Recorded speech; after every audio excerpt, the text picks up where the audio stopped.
esse rapaz aqui no cantinho com esse fundo laranja sou eu, né? Eu me chamo Matheus, eu sou formado em psicologia, sou pós-graduando em análise do comportamento, né, pela PUC de Goiás, sou formado em análise do comportamento aplicada pela UFSCar, que são algumas formações que eles oferecem, então são formações de 2 anos, né? Então eu fiz a formação básica e fiz a formação avançada em análise do comportamento. Sou colunista e fundador da página dos Skinnerianos, né? Atualmente, eu sou chamado de orientador comportamental em uma clínica de Santo André, que é um cargo parecido com coordenador, mas que não leva esse nome, por conta de questões burocráticas, né? Já trabalhei com AT, e eu acho isso muito importante enfatizar, então já trabalhei com AT em clínica, em escola, em casa. Isso é importante, por quê? Porque eu entendo todo esse contexto. Então, eu via as minhas dificuldades na escola, eu via o que faltava, eu sentia que estava faltando, né? E eu falava, poxa, será que é assim mesmo? Será que tem alguma coisa para a gente melhorar? O que que nós podemos fazer, né? Então, eu entendi um pouquinho desse contexto escolar e acho importante enfatizar isso. Então, eu via que a professora do meu paciente, que era 1 para 1, então era responsável por um paciente, ela tinha essa dedicação, a escola não se preocupava tanto com a adaptação de materiais, mas a professora, ela era preocupada. E isso fazia toda a diferença, né? Porque o meu paciente em específico, ele era nível 1 de suporte. Então, ele não tinha tanta dificuldade, mas quando ele entrava para tentar realizar alguma demanda que fugia do que ele realmente estava conseguindo, o que ele conseguia realizar, ele entrava em crise. E ok, que a gente foi trabalhando aos poucos isso, mas o papel da professora naquele momento foi fundamental para o desenvolvimento dele. E eu acho isso muito legal e muito importante enfatizar, porque a importância de vocês, né, nessa área, que a maioria é de pedagogia, pelo menos pelo que eu entendi, né? E é importante a gente parar e pensar que vocês fazem toda a diferença nesse processo. Se fosse uma professora que não estivesse nem aí, ia falar, olha, né, o governo, ele não ajuda, ele não colabora, e ok, que realmente, às vezes, na maioria das vezes, é o papel do governo mesmo, e é mesmo, mas esse olhar individualizado da professora fez a diferença, e hoje ele é um paciente que está muito show de bola, assim, ele está conseguindo realizar tudo, né, estamos pensando nessa questão, tipo, ele realmente não está mais precisando de um acompanhante terapêutico na escola, e foi por um trabalho multidisciplinar de muitas formas, né? Então, tinha a professora que ajudava, tinha acompanhante terapêutico, ele fazia intervenção na clínica, mas esse papel da professora foi fundamental para ajudar no desenvolvimento da aquisição dessas habilidades dele, né? Só para pontuar aqui, eventualmente eu posso parar esse raciocínio, mas é porque eu estou aceitando as pessoas na reunião, que elas estão solicitando para entrar e eu preciso aceitar que eu estou como host, né? Então, vamos lá. Aí tem a Patrícia, deixa eu ver. Aí eu mudou. Ela foi. Ela estudou comigo no primeiro semestre, e desde o primeiro semestre nós tínhamos essa ideia de fundar uma página de comportamento. Então, quando eu entrei na psicologia, eu já sabia no que eu queria me especializar, né? Então, todos os meus estágios foram direcionados para isso. Da Patrícia também. Só que essa página só surgiu próximo à finalização da nossa graduação, porque nós fizemos 1 ou 2 semestres juntos, e depois ela mudou de turno, aí depois eu mudei de unidade, então eu fui encontrar ela muito depois na nossa graduação, né? Mas acabou rolando. E ela falou, vamos pensar em tal coisa, o que você acha? Eu falei, vamos. Aí elaborei a arte e tudo mais, e ela falou, muito bom, vamos continuar, vamos seguir, vamos ver como vai ser, né? E atualmente a página está tendo um engajamento muito grande. Isso está sendo muito legal, e isso tudo graças a vocês, né, que estão aqui e que fazem parte da evolução desse processo da página. Eu achei isso muito interessante, né? Isso é muito legal, assim, de pontuar.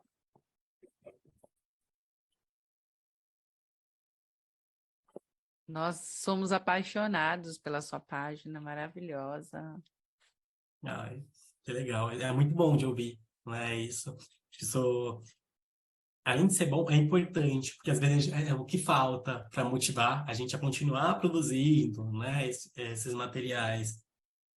que não tem, maior parte não tem nenhum retorno financeiro, Não não tem nenhum tem, é. reconhecimento, né? Você traz Então, Skinner assim de uma forma tão, ai, tão importante. Cada uma frase que você lê todo o contexto, aquele vídeo todo organizado, você fala, gente, que incrível que Skinner disse isso, é verdade, né? ai, que show, show. Tô vendo os comentários aqui da galera, eu tô achando sensacional, né? A Mônica falou, eu adoro, né, muito. Deixa eu ver. Ela falou que nós somos incríveis e eu acho isso muito legal. A gente sempre ama isso. Ai, que show, gente. Que show. Isso é muito legal de ver, né? Sensacional. Então, vamos lá. Ai, Antônia, vocês são incríveis. Que legal, galera. Muito show, show. Muito legal ver isso, né? Porque nós não imaginávamos que a página fosse chegar a essa proporção que chegou a ponto da gente dar um curso, né? Uma aula. Assim. Não vou dizer curso, mas eu vou dizer uma aula introdutória, né? Porque a análise do comportamento ela é muito complexa, tem muita coisa para estudar. Mas é muito bom estar ocupando esse espaço aqui e dividir um pouquinho do que eu sei com um pouquinho do que vocês sabem, a gente vai acrescentando e vai formando todo um conjunto de conhecimento para a gente, para ajudar no nosso dia a dia, né? Isso é muito show. Então, vamos lá. Nosso objetivo hoje era não se falar tanta história, porque, pelo que eu vi nas conversas do grupo, o nosso objetivo é a prática, que eu acho que é a maior, não sei se necessariamente a maior dificuldade, mas é onde realmente a gente precisa enfatizar essa parte. Porque ela está ali e a gente precisa disso. Então, a história realmente é muito importante, a gente precisa saber. Mas no dia a dia, o que vai fazer diferença é enfatizar como que a gente vai fazer tudo isso na prática. Então, a ideia é focar um pouquinho nisso. Né? Então, a análise do comportamento é uma abordagem de psicologia, não necessariamente só de psicologia. Então, ela vem da psicologia, mas ela vem para muitas áreas. E é isso que eu vou falar um pouquinho daqui a pouco. Né? Então, sendo bem direto, o que nós vamos tratar é que o comportamento, que é o comportamento do indivíduo, ele é influenciado pelas consequências. Esse é dos principais pontos de análise do comportamento. Então, eu vou agir de uma forma e como o ambiente, pode ser tudo, quase tudo que está ao meu redor, vai se comportar diante disso, como que vai reagir, vai influenciar como eu vou me comportar posteriormente, né? Então, nós temos o ambiente como elemento fundamental, e aí, opa, aqui. E a ideia é essa, examinar as interações entre as pessoas e o ambiente. Skinner, ele fala um pouquinho disso, né? Essa é uma frase muito famosa dele, de 1950, ele fala, confusão na teoria significa confusão na prática, que enfatiza a importância da gente saber os conhecimentos teóricos dessa abordagem, né? Então, a gente precisa saber para conseguir fazer uma intervenção, não vou dizer adequada também, mas que realmente funcione para o nosso paciente. Então, vamos lá. Eu já vou começar, então, com alguns conceitos. Tínhamos muitos conceitos para elaborar aqui agora, mas é aquilo que eu falei, né? Patrícia era responsável por algum ou outro, alguns dos conceitos, mas nós decidimos colocar, por conta desse problema pessoal dela, em uma outra aula. Então, tem muita coisa que nós queremos, que poderíamos estar abordando agora, mas nós vamos deixar para uma aula posterior, né? E aí eu acho que nessa aula posterior a gente pode se aprofundar nesses conceitos que não estão aqui agora e já entrar em alguns conceitos mais avançados. Eu acho que seria importante para a gente entender um pouquinho do que é essa ciência, né? Que é análise do comportamento. E aí, vamos lá, topografia e função. Quando a gente vai falar de topografia, é como que o organismo se organiza fisicamente diante daquela situação. Então, é como que ele vai agir. Então, vamos lá. O paciente que anda ou corre na sala de aula. Essa topografia. Então, o paciente corre. Né? A função, qual o objetivo disso? Qual o objetivo dele correr? Né? Eu acho que é importante enfatizar isso. Topografia é como o organismo se comporta. Eu vou falar organismo, mas é porque na faculdade a gente enfatiza essa questão de chamar de organismo. Mas é o indivíduo. Por que que nós chamamos de organismo? Porque pode ser, quando Skinner foi falar de análise do comportamento, ele analisou muitas coisas, né? Então, quando a gente fala organismo, a gente engloba animais, engloba pessoas, engloba muita coisa.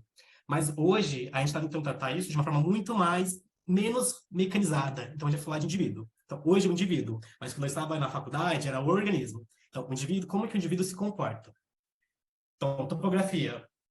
Repetir de novo, para ver se fica um pouquinho mais claro. Como o organismo se comporta, ou como o indivíduo se comporta fisicamente no ambiente, e a função qual é o objetivo disso.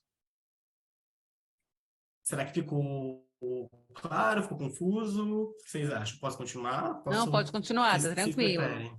Né, você foi bem respeitoso, né? Muitas vezes as pessoas vão entender, mas organismo que é, né? E aí você colocou, não, hoje a gente usa mais pessoa, indivíduo, né? Mas se você for olhar lá na literatura, no que está lá mesmo descrito, a gente vai encontrar organismo. Foi ótimo. É porque o organismo engloba muita coisa, né? Tu fala, pô, organismo vivo. Pode ser muita coisa, mas ao mesmo tempo fica mecanizado, né? Então a gente precisa ter esse olhar de, olha, nós não estamos talvez na mesma categoria, né? Então vamos olhar dessa forma, da forma mais humanizada possível, né? Então, topografia, fisicamente, função, o objetivo daquilo. Então, vamos lá. A Maria, o Pedro. Vamos supor que seja o Pedro. Acho que vou pegar o Pedro para tudo, né? Então, nós temos o Pedro que chora no mercado porque quer o chocolate. Aí eu queria ouvir de vocês. O que é a topografia e o que é a função? Pode mandar no chat, pode ligar o microfone. O que vocês acham? Eu acho Na que real, tá, desculpa. Bora lá. Acho que a Sandra começou primeiro. Ó. Aí depois É, pode ser você, Antônia. Tudo bem? é, sim, eu como que é a pergunta? O menino chora por causa do chocolate, certo? Sim, a frase é: o Pedro chora porque quer o chocolate. A topografia, eu entendo topografia como desenho. É, se ele chora, é porque ele quer alguma coisa. Então, o querer faz com que ele chore. Então, a topografia é o choro, para Pronto. ele poder Isso, obter o que ele deseja, que é o chocolate. isso mesmo, perfeito. Ó. Sheila mandou aqui, o Adriano mandou também. Nossa, perfeito, é isso mesmo. Então, a topografia é como se manifesta fisicamente. Então, ele chora, o chorar. A função é obter o item, isso mesmo, né? Então, obter o chocolate. E a gente vai partir de uma análise funcional exatamente disso. Eu vou deixar um pouquinho mais para frente, mas esse é um exemplo que a gente pode usar para tudo, né?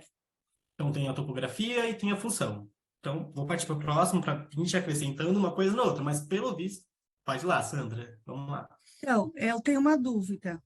No caso, o Pedro ele chora porque ele quer obter chocolate. E quando existe uma criança que ela sabe, ela utiliza o choro para obter as coisas. Não necessariamente, por exemplo, o Pedro ele pode chorar porque ele não sabe falar, ele não sabe se comunicar.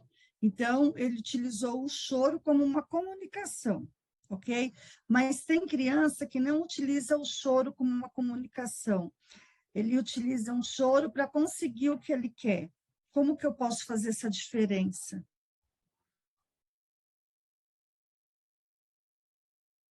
Vai continuar da mesma forma. Então, ele vai, o mesmo comportamento é o choro, né? Nós já sabemos disso. Então, ele chora e a função é a mesma, porque ele quer alguma coisa. Independente se ele sabe o que é ou não, aí, por exemplo, se ele sabe o que é ou não o chorar, aí se ele sabe, já tem essa compreensão do tipo, vou chorar porque eles vão me dar isso, vai ser da mesma forma, a intervenção vai ser um pouco parecido, só que o paciente que não sabe, que não tem no repertório outra forma de se comunicar, a gente vai ensinar ele a se comunicar de uma forma que seja um pouquinho mais adequada, né? Ficou claro? Perfeito, vamos lá. Então, para ver se está tudo certo, topografia, função, com os exemplos, então, perfeito, né? Vamos lá. Perfeito, gente, vocês estão sensacionais aqui no chat, olha. Isso, Mônica, perfeito. Aí eu entrei em reforço e punição. Deixa eu pegar.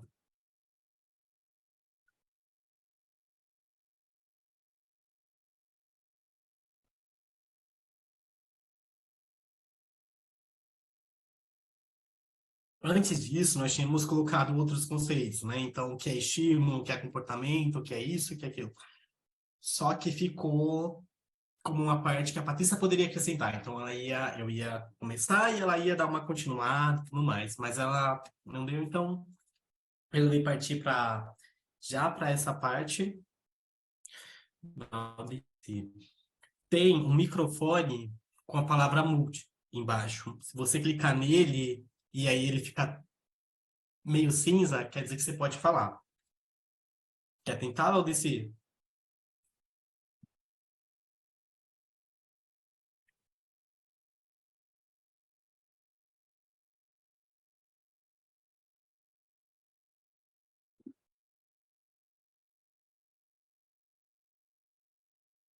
Deixa eu ver se eu consigo ativar por aqui. Acho que eu não consigo, né?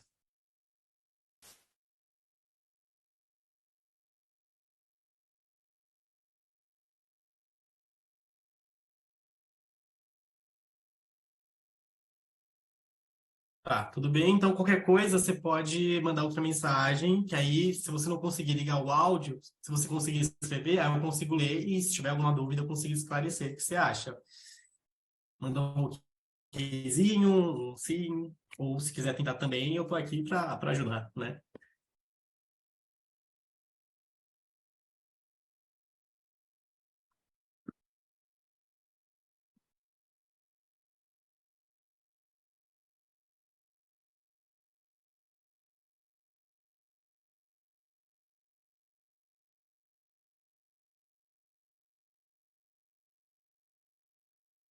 Ah, legal. Eu vou continuar, que o pessoal está auxiliando ele, aí qualquer coisa ele interrompe, eu paro, aí depois continuo, né? Então, vamos lá. Quando nós falamos em comportamento, existem consequências, que é o que acontece depois daquele comportamento, que pode fazer com que o comportamento X aconteça mais vezes, ou que ele aconteça com mais frequência, ou que aquele comportamento pare de acontecer, né? Então, por exemplo, vamos lá. O paciente que chorou no mercado porque queria o Pedrinho, né? O Pedrinho chorou no mercado porque queria o chocolate. Nós já identificamos a função e a topografia. E foi todo mundo sensacional, todo mundo conseguiu identificar. A forma que o ambiente que entra a gente nesse contexto ali, vamos reagir, vai dizer se aquele comportamento vai acontecer com mais frequência ou não, né? Então, vamos supor que o Joãozinho não sabe pedir. Então, não consegue vocalizar aquilo e nem verbalizar. São coisas diferentes, mas a gente entra mais pra frente. Tá? Então, vamos lá. Então, ele chora porque ele quer o chocolate e ele não consegue se comunicar. Vamos lá. Ou ele tenta se comunicar daquela forma, com o choro, né? Beleza, chorou. O que vai ser feito a partir daquilo vai dizer se aquele comportamento vai acontecer com mais frequência ou não. Então, se ele chorou e nós entregamos o chocolate para ele, a probabilidade dele chorar da próxima vez que a gente for no mercado tende a acontecer com mais frequência. E isso é o que nós chamamos de reforço. Nós reforçamos o comportamento dele chorar. Claro? Perfeito? Perfeito. Ao mesmo tempo que aí, e isso é o reforço, o que eu acabei de falar é o reforço. Então, nós reforçamos o comportamento dele de chorar, né? Ao mesmo tempo que se a gente bater ou tiver outra consequência aversiva, pode fazer com que aquele comportamento não ocorra, porém não vai ocorrer só diante daquela situação específica, ou só diante daquela pessoa que puniu ele. Então, em análise do comportamento, nós falamos que nós evitamos usar punição, porque a punição ela não ensina, ela faz o indivíduo discriminar em qual ambiente ele pode produzir ou não aquele tipo de consequência. Então, nós não usamos a punição para ensinar, de nenhuma forma. né? Então, nós vamos reforçar. Então, ao invés de você punir a criança por estar chorando no mercado, você vai reforçar o mais próximo do adequado que ela tiver ali, né? Então, por exemplo, quando ela está chorando, a gente vai ensinar ela a se comunicar de uma forma, que é o que eu vou falar daqui a pouco, que é reforçamento diferencial, né? Vou falar DRA. E a gente vai ensinar ela a se comunicar de uma forma mais próxima do adequado possível. Então, a gente vai ensinar ela, sei lá, a tocar no ombro. É tipo, olha, ou apontar para o chocolate, apontar para você, algo mais perto do adequado, socialmente aceito possível, né? E isso seria um DRA, que a gente chama de processamento diferencial alternativo. Então, vai isso. Vamos lá. Próximo.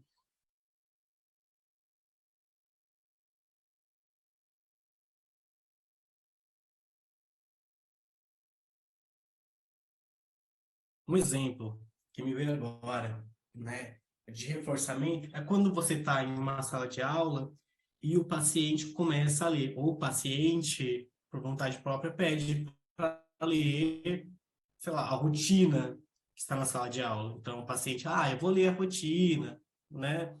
E aí, nós vamos tentar identificar, ou se já tivesse identificado, o que é reforçador para ele. E o que a gente fala que é reforçador? Reforçador é aquilo que o paciente que é de interesse dele, que o paciente gosta. Então, na sala de aula, o paciente leu. Às vezes, para esse paciente, um elogio já é super reforçador. Então, você vai falar, nossa, muito bem, você leu a rotina, né? Se isso for reforçador para o paciente, para aquele aluno, ele tem uma possibilidade muito grande, uma probabilidade muito grande de fazer isso mais vezes. Ou se uma bala, por exemplo, for o item reforçador, isso pode acontecer. E caso seja entregue, também aumenta a probabilidade disso acontecer, né? E isso, em relação à bala, a itens, a gente fala de itens tangíveis. Nós temos uma hierarquia de itens, e tem itens que a gente chama de mais apropriado usar. Então, por exemplo, reforço social, que são esses elogios, é o mais próximo do que nós estamos acostumados no nosso dia a dia, né? No nosso cotidiano. Então, se eu chego e falo, nossa, Lili, que legal, você, sei lá, fez um penteado diferente no seu cabelo, que sensacional, né?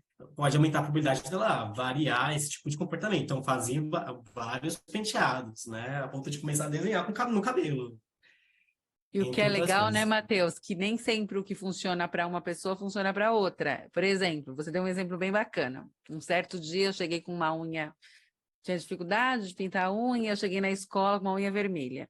Aí todo mundo, Liliane, como sua unha tá bonita. Ou seja, para mim aquele elogio, ele funcionou como uma punição. Ou seja, ele diminuiu a probabilidade de eu pintar a unha, porque eu me senti extremamente exposta. Então, aquilo que você fala, é elogio, né, reforço social. Não, reforço é aquilo que aumenta a probabilidade daquele comportamento ocorrer. No meu caso, ele não aumentou, porque ele não foi um reforço, ou seja, eu adicionei uma punição, ou seja, punição positiva, né? Uhum.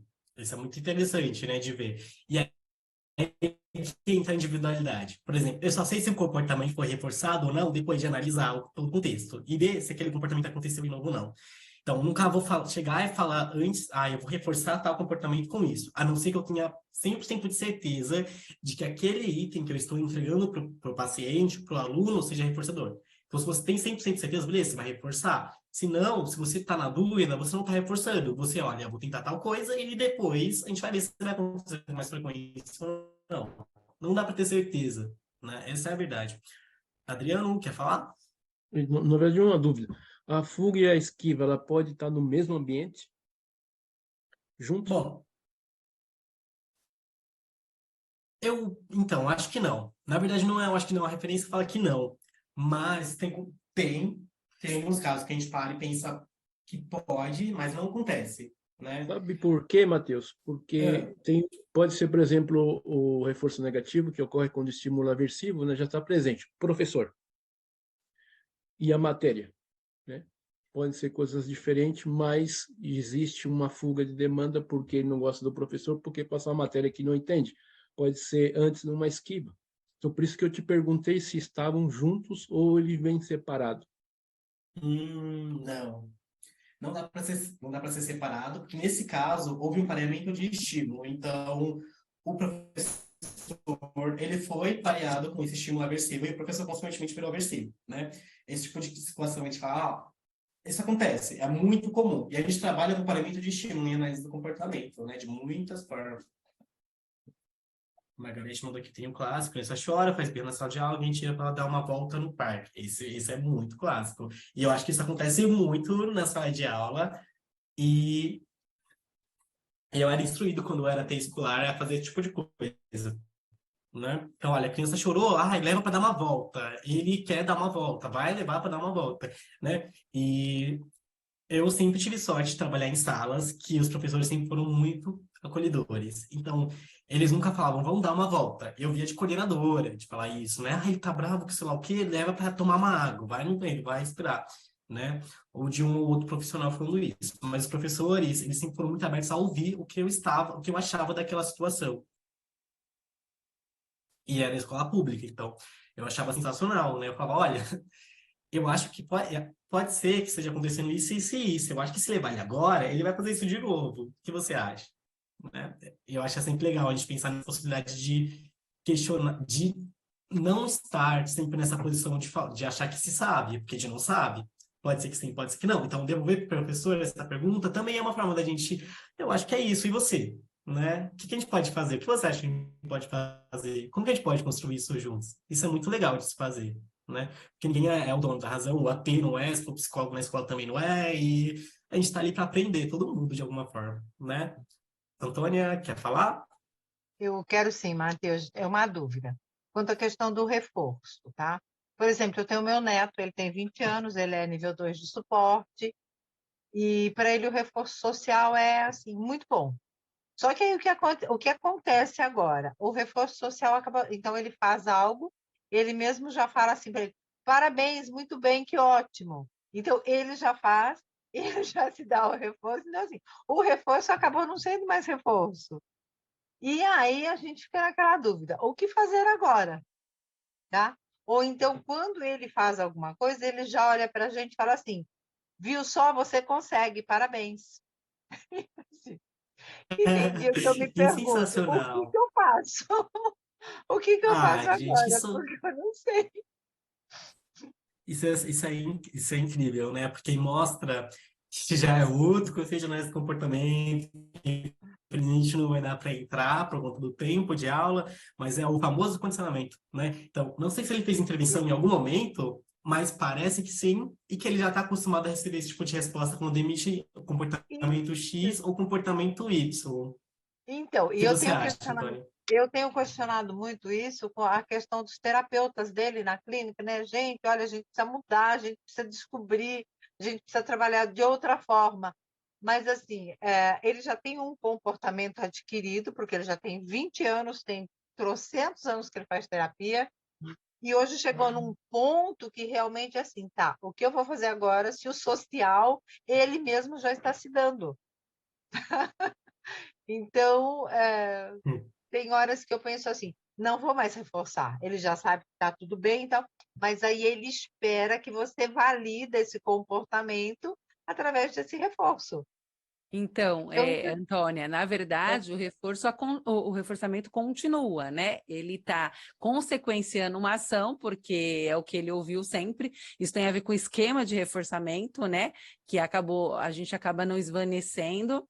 Então, ele consequenciou, mas se você for perceber, o que tem sido reforçador para ele é a sua atenção.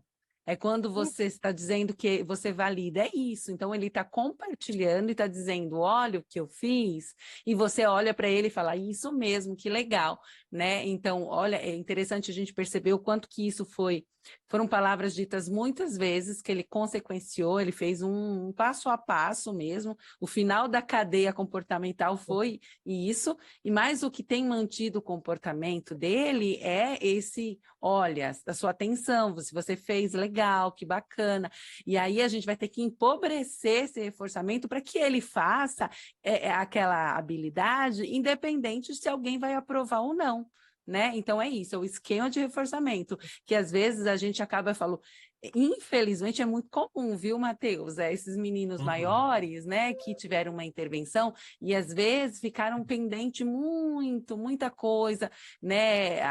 Esvanecimento, algumas dependências, e olha, o que eu mais vejo, aconteceu isso com o meu Rafa também, viu, Antônia? Mas é interessante ver, né? Que a gente vai vendo mais comportamento na prática. Então, os conceitos que a Skinner falava, tipo, 60 anos atrás, 50, 60, né? Por aí, a gente vê acontecendo aqui. E assim, a Lili já falou que a gente tem que pensar em técnicas, estratégias de esvaecimento. Mas é interessante isso, né? Ver como está acontecendo. Mas vamos pensar, dá para pensar com calma a intervenção, mas você pode propor, você pode falar exatamente isso que a Lili falou, né, para os terapeutas, olha, né, que vocês acham verdinho assim, né, por mais que a gente ache que a gente fique com medo disso atrapalhar a intervenção e tudo mais, mas às vezes eles precisam saber que tá tudo muito engessado, que o paciente, se é que já não emite na clínica, ou no lugar que ele faz a intervenção, que acontece em casa, que para você precisa ser algo que precisa entrar em intervenção, né, porque a gente precisa disso. O que é prioridade para os pais agora? O que é prioridade para a mãe, né, para o pai, para a gente começar a trabalhar isso. Não, legal. Mas... Obrigada, Lili. Matheus, estão perguntando aí, pediram para eu falar, mas eu até peço desculpas, né? Matheus, fala aí, por favor, o que é esvanecimento de uma forma mais simples? Esvanecimento é a gente diminuir aquele nível de suporte de dica. Então, eu vou falar do protocolo de leitura, que é o que eu uso na clínica que eu trabalho, né? Por muito tempo eu usei o protocolo de leitura, que era algo estruturado ou reestruturado, vocês que são de pedagogia entendem melhor, que foi reestruturado pela Camila Gomes. Então, ela tem um livro chamado Ensino Básico de Leitura, né? E aí, esse livro tem lá escrito exatamente como a gente vai ensinar um pouquinho a leitura e tudo mais, né? Então, a gente fica engessado naquele protocolo. O que eu vou fazer sobre esvaecimento de dica é ir retirando aos poucos aquele suporte que eu estou dando, aquela dica que eu estou dando para o paciente conseguir fazer de forma independente. Será que ficou claro? Será que eu andei muito? Andei muito? O que vocês acham? Adriano deu Legal ok? você dar um exemplo, né? Por exemplo, você deu que suporte e quando você tirou. Por exemplo, você tem um critério que depois que a criança obter 90% de acerto com aquela dica, e aí você, né, dá um exemplo mais ou menos assim, Matheus. A gente tem alguns critérios que são, né? Então, por exemplo, na clínica que eu trabalho, a gente usa ajuda física total, que são aquelas mais engessadas. Ajuda física total, ajuda física parcial, aí entra com gestual, verbal e aí independente. O esvanecimento é a gente retirando esses níveis de suporte. Então, antes seria eu fazia o paciente, sei lá, ajudava o paciente a lavar a louça, por exemplo. Aí eu ajudava com ajuda física total, porque não estava no repertório dele lavar a louça. Aí, aos poucos, eu vou parando de ajudar, diminuindo aquele nível de suporte que ia dando, aí passa para parcial, aí chegou o momento de eu fazer só gestual. Então, eu só ia apontando, ó, antes eu pegava a mão dele e ajudava lá a fazer, porque realmente, às vezes, era uma habilidade que a mãe queria, que o paciente adquirisse, né? Então, fazia com a mão dele, aí depois de um tempo de que ele conseguiu fazer de forma um pouquinho mais independente, ia diminuir. Então, eu só apontava a bucha, torneira, isso e isso. E aí até chegar no nível independente dele fazer sem aquele nível de suporte, né? Ah, perfeito. Mais alguma dúvida? Vamos lá. Acho que tem mais uma aqui.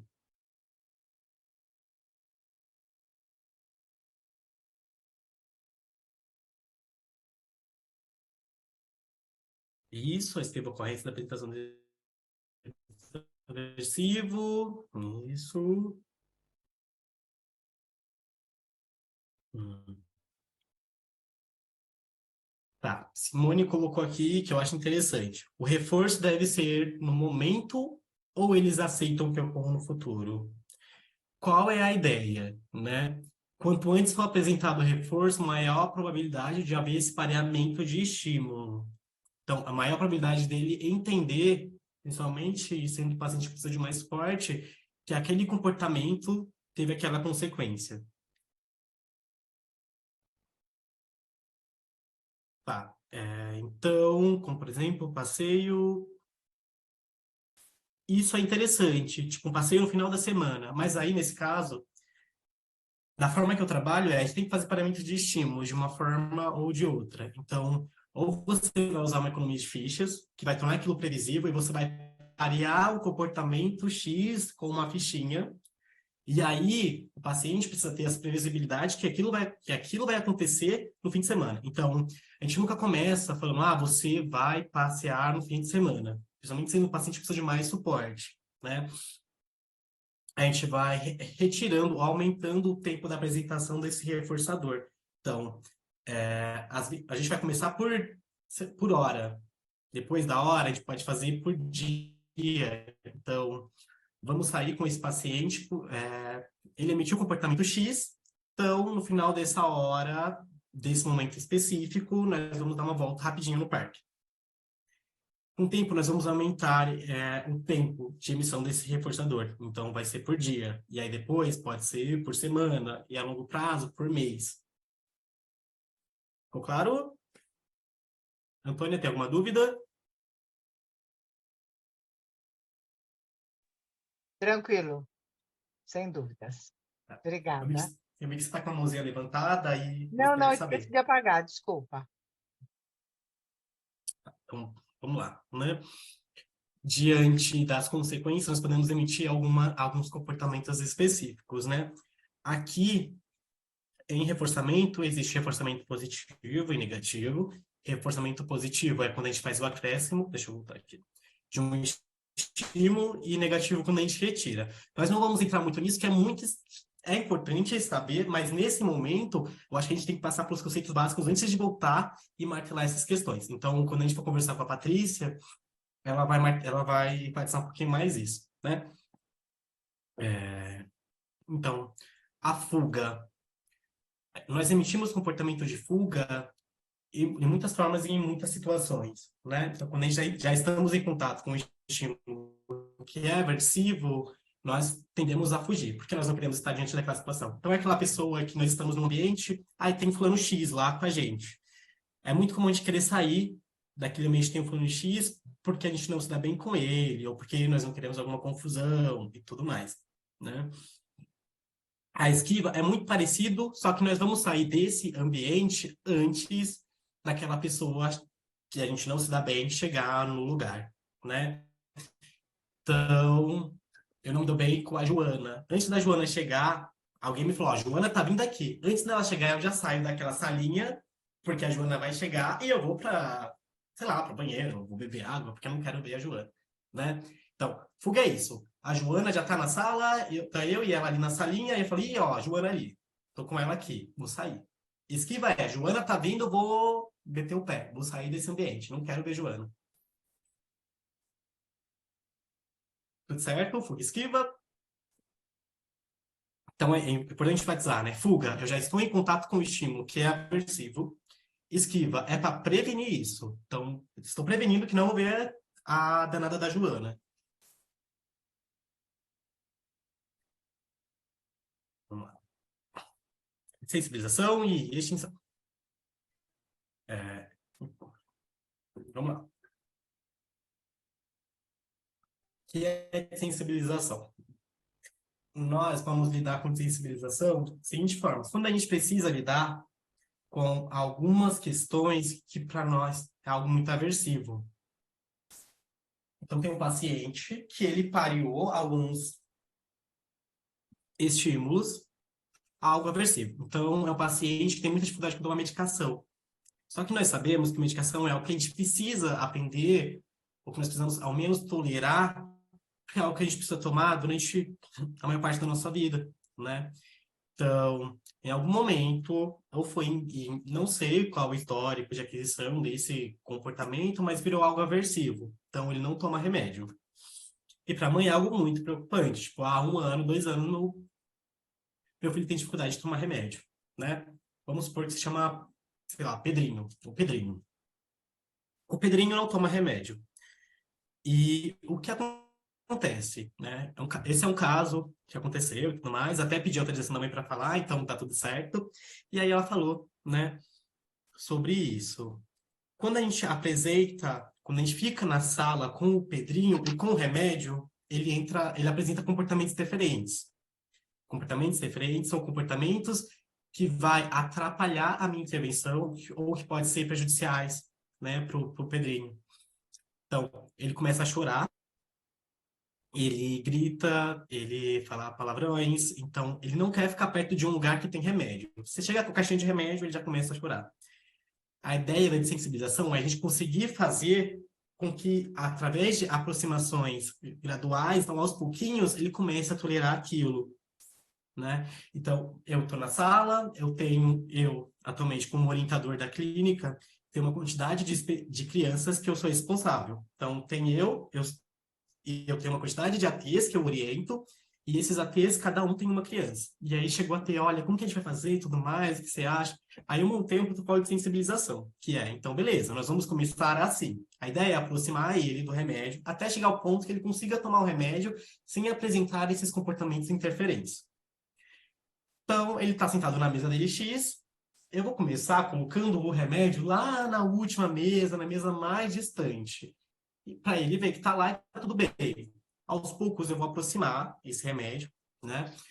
Até o ponto dele chegar, começar a usar, a conseguir manusear, e através disso a gente pode fazer de muitas formas. Então, nós podemos fazer, depois que ele aprendeu, ele conseguiu a lidar com o remédio perto dele, a gente pode fazer uma brincadeira lúdica com isso, né? Então, ele pode dar o remédio para um brinquedo. Então, o Pedrinho, sei lá, gosta de Sonic, vamos dar o remédio para o Sonic, né? O que você acha do Sonic dar remédio para você? Aí vai de uma forma lúdica, fica mais fácil da gente conquistar, né? Sensibilização é isso. Então, nós vamos tentar expor de forma gradual algumas situações ou alguns estímulos que podem ser aversivos a ponto de, por ser funcional. Então, a gente precisa que ele aprenda a lidar com aquilo, né? Aprenda a chegar perto, aprenda a tomar, manusear. Então, sensibilização entra nesse ponto. A gente pode fazer de muitas formas, não tem uma regra de como deve ser feito. Então, eu comecei colocando o remédio, a caixinha do remédio lá longe, mas aí tem gente que já também, além de usar esse processo de sensibilização, usa também parâmetros de estímulo. Então, na caixinha do remédio, a pessoa vai desenhar o Sonic, vai colar imagens, né? Não tem regra. A ideia é que a gente consiga ajudar o nosso paciente a lidar com algumas questões, que são questões importantes para os pais, são questões importantes para a gente também, porque um paciente que fica doente com muita frequência, principalmente por esse caso, que não toma remédio, pode estar perdendo muita intervenção, né? Então, sensibilização, tudo ok? Qualquer dúvida pode mandar no chat, estou aqui dentro também, se quiser ligar o microfone, tá tudo certo. Então, vamos para extinção. A extinção pura, ela trata, né, como eu coloquei aqui, de não reforçar algum comportamento. Então, vamos lá. A ideia é que a gente reduza a emissão de um comportamento X ou Y, né? Então, a criança emite o comportamento de o Pedrinho, de novo, chora no mercado. A extinção pura seria isso. Nós vamos ignorar o Pedrinho chorando no mercado. Isso é extinção pura. Nós evitamos usar a extinção pura porque ela não ensina o comportamento a como ele deve se comportar, né? Então, o Pedrinho quer o chocolate, eu só vou ignorar. Não, né? Não é assim que funciona. Eu preciso ensinar o Pedrinho como que ele vai pedir o chocolate. Então, vai ser um toque na minha mão? Vai ser um toque no ombro? Vai ser como que a gente vai ensinar, né? A gente tem que pensar de uma forma mais perto do apropriado para aquela situação. Então, eu acho que vai exatamente por esse caminho. Deixa eu aceitar a Olivia que entrou aqui. Mas vai indo nesse caminho, né? Qual o problema da gente usar... Não o problema, mas o que nós temos que estar preparado quando usamos a extinção? Quando nós usamos a extinção, o organismo ele vai variar a topografia do comportamento. Então, se o Pedrinho chora porque quer o chocolate, ele vai variar, porque ele falou, chorei, ele vai variar porque ele quer aquele item de alguma forma. Então, chorei, não deu certo. O que eu vou fazer? Vou bater. Então, vou bater, vou gritar. Ele vai variar de muitas formas aquele comportamento até ele conseguir o que ele quer. Então, quando a gente vai fazer extinção, a gente tem que estar preparado exatamente porque pode acontecer, né? E essas coisas acontecem. Então, é possível ver na escola. Então, quando eu estava na escola, Joãozinho X, né, que era, sei lá, o paciente que eu acompanhava, ele tentava conseguir a atenção da professora de alguma forma, mas aí ele não conseguia, aí ele gritava. Aí a professora já sabia um pouquinho ali de que estava acontecendo, qual era a função, e ignorava, colocava em extinção.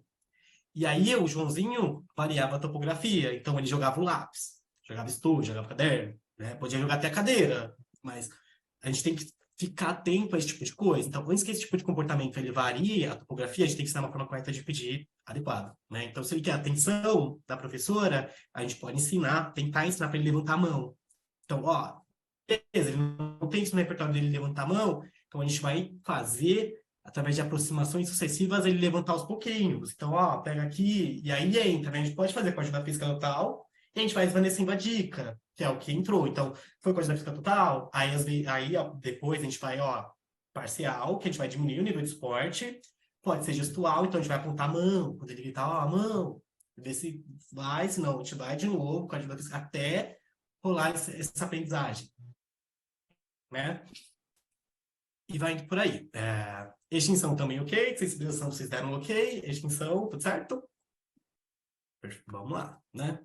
Eu coloquei esse ponto aqui de que a extinção, ela nunca pode ser usada sozinha, porque a ideia é que a gente, se a gente só ignorar, a gente não está ensinando o paciente a se comportar, né? Então, beleza, você quer o chocolate? Se eu te ignorar, o que eu estou te ensinando, né? Então, é isso. Vou ensinar você a pedir, e se eu só ignorar, aquilo não vai rolar aprendizado nenhum, né? Vai só variar a topografia e vai só dificultar pra gente. Eu queria entrar um pouquinho de análise de comportamento aplicada, que é onde eu estou me especializando, e é o que eu trabalho,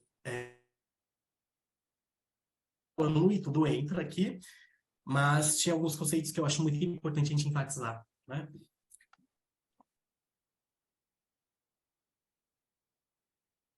Então, primeira coisa, é que a aba,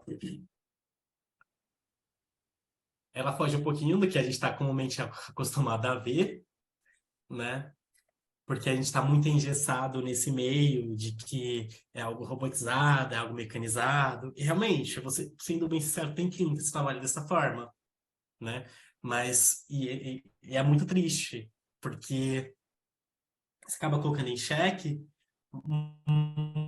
muita coisa, porque tem muitas clínicas boas, tem muitas clínicas que pensam nisso, na individualidade do indivíduo, e a gente precisa estar sempre preocupado com isso. Então, primeira coisa importante enfatizar é que a ABA não é um método, e a clínica que vende isso como método é problemática, né? Porque o que é um método? É como se fosse uma receita de bolo, né? Então, eu vou pegar a receita de bolo, ou vou ver lá no YouTube como, sei lá, como consertar a pia lá no respostas em 4 passos. Então, vou lá ver a resposta, como consertar a pia em 4 passos, e vou aplicar e vou conseguir resolver. E se bobear, você ainda erra, né? Então, o método é isso. Tá tudo engessado ali e você vai pegar aquilo e vai fazer do jeito que tá ali. Então, bolo. Quantas vezes você vai lá na receita de bolo, pega da internet, faz e dá errado, né? Então, é isso. O método é você pegar e aplicar de todas as formas e a tendência é que dê certo. Mas mesmo nessa tendência de dar certo, dá errado. Então, a aba, análise do comportamento aplicada, não é um método. Então, a gente não pega uma coisa X e vai aplicar para todo mundo e vai dar certo. A gente vai olhar de uma forma individualizada, né? Porque é o que a Lili falou, tem coisa que é reforçador para mim, que não é reforçador para ela. Então, o elogio, para mim, pode ser muito interessante, né? A pessoa reforçar o meu cabelo pode ser muito, para mim, pode ser muito reforçador, mas para a Lili, de repente, não. Para Adriano, não. Para Josi, não, né? Então, a gente precisa olhar para a individualidade de cada um. Não dá para a gente pegar a receita X e querer aplicar para Deus e o mundo, porque não é assim que funciona, não é assim que dá certo. E eu acho muito legal de ver que, enquanto psicologia, enquanto a ciência, a análise do comportamento, a gente está olhando cada vez mais para esses pontos. Isso é muito legal e é muito interessante de ver esse movimento acontecendo, né? Então, vamos lá. Aí aqui entra um monte de siglas. Eu vou minimizar o chat aqui, que eu acho que a gente vai entrar em uma parte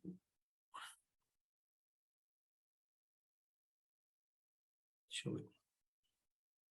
Tô tentando colocar as câmeras de uma forma que fique e dê para eu ver a tela toda.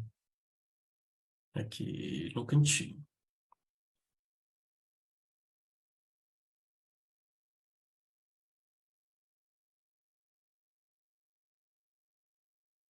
Até agora tá tudo ok? Alguma dúvida? Algum conceito que não tá aqui que vocês gostariam fosse falado? Alguma coisa nesse sentido? O que vocês acham?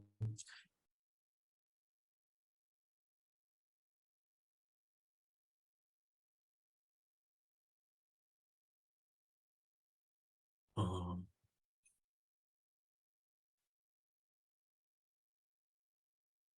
Tá ótimo, Matheus, pode prosseguir. Tá ótimo. a Mônica deu ok aqui também. Só para confirmar também, vocês estão conseguindo preencher o formulário de certificado? Alguém não conseguiu? Alguém está com dificuldade? Eu posso ajudar de alguma forma? Como está sendo? Tá tranquilo?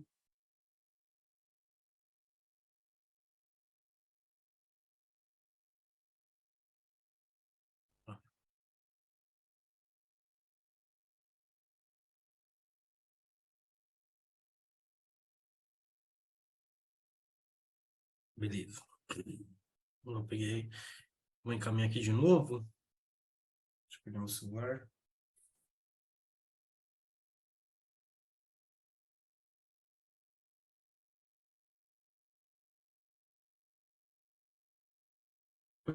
Vou encaminhar o link de novo, então.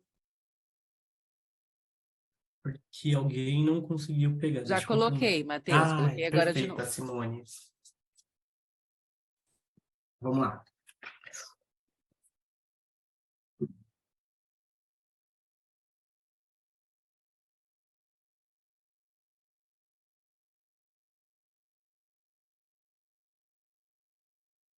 Tem alguns conceitos que não estão aqui, mas eu gostaria também de dar uma pincelada com vocês. Mas eu acho que vou falar de reforçamento diferencial. Deixa eu ver como está a programação aqui. Deixa eu perguntar. A gente falar também.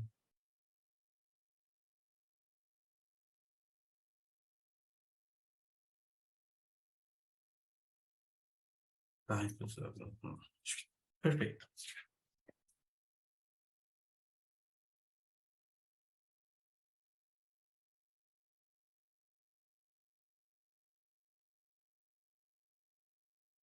Ele mandou, perfeito.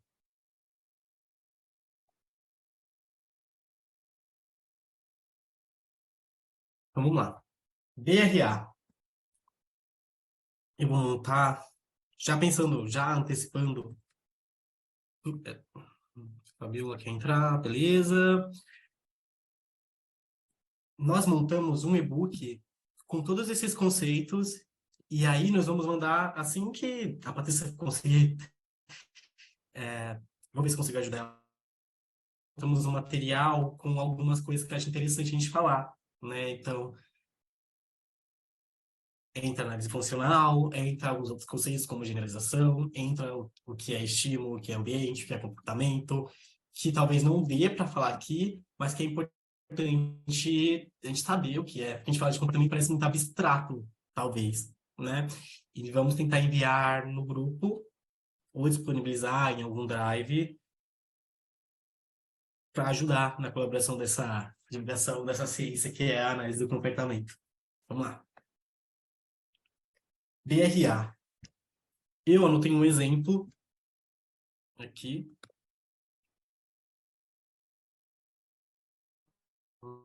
Tá indo. Reforçamento diferencial alternativo, né? Então, o que nós vamos fazer em reforçamento diferencial alternativo? O que é reforçamento diferencial? São formas de reforçamento que a gente pode usar com o paciente. Então, dentro dele, nós temos DRA, DRO. A Flu quer entrar no reforçamento diferencial alternativo. O de outros comportamentos, que é o DRO. O incompatível, o de baixas taxas e o de altas taxas. Lília, eu vou minimizar o chat, que eu tô me perdendo um pouquinho. Aí qualquer coisa você me para, tá? Pra gente continuar Tá bom, o tranquilo. chat, Eu olho tá? aqui, qualquer coisa aí eu falo. Tá bom.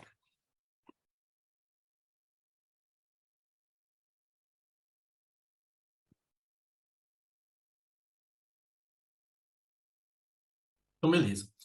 DRA, reforçamento diferencial alternativo. O que que acontece?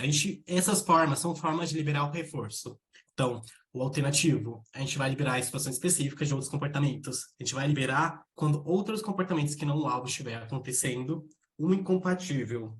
Eu vou tentar pincelar um pouquinho mais, mas incompatível. Nós vamos tentar reforçar quando um comportamento que foi compatível acontecer diante daquela ideia. Então, vamos supor que a gente tem. Vou tentar pegar o mesmo exemplo e usar todos esses reforçamentos diferenciais. Aqui eu não consegui pensar em um exemplo ainda para isso, que se encaixa em todos, mas eu vou tentar. Então, vamos lá. O paciente X ou aluno X que corre na sala de aula. Eu vou reforçar, liberar o reforçador, algo que eu sei que vai reforçar o comportamento dele quando ele estiver sentado. Por quê? Vai ser incompatível ao comportamento de correr. Então, ele não vai conseguir correr enquanto eu estiver reforçando, sabe? Então, beleza, eu vou reforçar enquanto ele estiver sentado. Vai aumentar a probabilidade daquele comportamento acontecer, dele ficar sentado. Porque aquele é o meu comportamento que eu preciso que aconteça. E o incompatível entra nisso, porque vai ser incompatível a ele correr. O alternativo, acho que eu vou partir para a DRL, talvez seja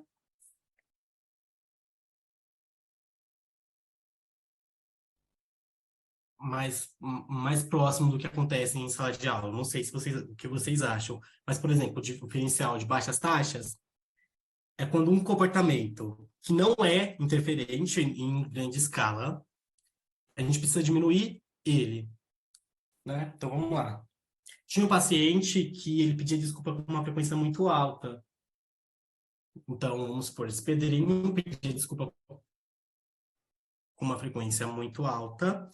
E aí, eu estipulei com ele uma quantidade X que ele podia pedir desculpa. Porque pedir desculpa não é um comportamento que a gente fala, olha, realmente é um comportamento que precisa de entrar em intervenção porque ele pede desculpa. Pedir desculpa não é um comportamento diferente, mas é um comportamento que precisa ser policiado de alguma forma. Porque a gente não pode sair pedindo desculpas ao tempo todo para todo mundo, sendo que a gente não fez ou emitiu algum comportamento que realmente necessitasse desse pedido de desculpas. Então, eu vou liberar um reforçador se ele emitir. Se ele pedir desculpas dentro de uma hora, sei lá, 2 vezes. Então, combinei com ele, olha, né, Pedrinho, você pode emitir sendo, vamos pensar que é um autista de suporte nível 1, né? Um autista que precisa de pouco suporte. Então, olha, vamos combinar o seguinte, então, nessa 1 hora, você pode pedir desculpa 2 vezes. Você pedir desculpa até 2 vezes, aí beleza, você ganha o reforçador, que pode ser, sei lá, um chocolate ou algo que realmente seja interesse dele. Se ele emitiu aquele comportamento 2 vezes, beleza, aí eu libero o reforço. Se não, aí eu já dou, a gente já conversa, já faz um outro, talvez um outro combinado, aí eu vou repensando, né? Por quê? Porque a gente precisa também, a gente não pode tratar esse comportamento como algo realmente inadequado, porque pedir desculpa não é adequado. Mas quando é emitido com uma quantidade maior do que deveria, aí precisa entrar em intervenção. A gente precisa pensar em algumas estratégias, né? Que é a mesma coisa que o paciente que fica chamando a professora 20 vezes durante um período de 50 minutos. E a gente sabe, pelo menos eu via que isso acontecia com frequência. Ô, professor, ô, professor, né? Então, acontece. São coisas que acontecem e que não é um comportamento adequado para chamar a professora. Mas a gente precisa também se policiar em relação à quantidade de vezes que isso está acontecendo, né? Ou quantidade de vezes que isso está interferindo ali na aula também, né? Naquele momento. E o DRH, que é a de altas, é a mesma coisa, só vai mudar se acontece com muita frequência ou com pouca frequência. O reforçador ele vai ser liberado conforme o combinado. Então, tem comportamento que a gente precisa que aconteça com mais frequência, no DRH, por exemplo, o paciente que lê, que não gosta de, por exemplo, o paciente não gosta de ler, é muito comum.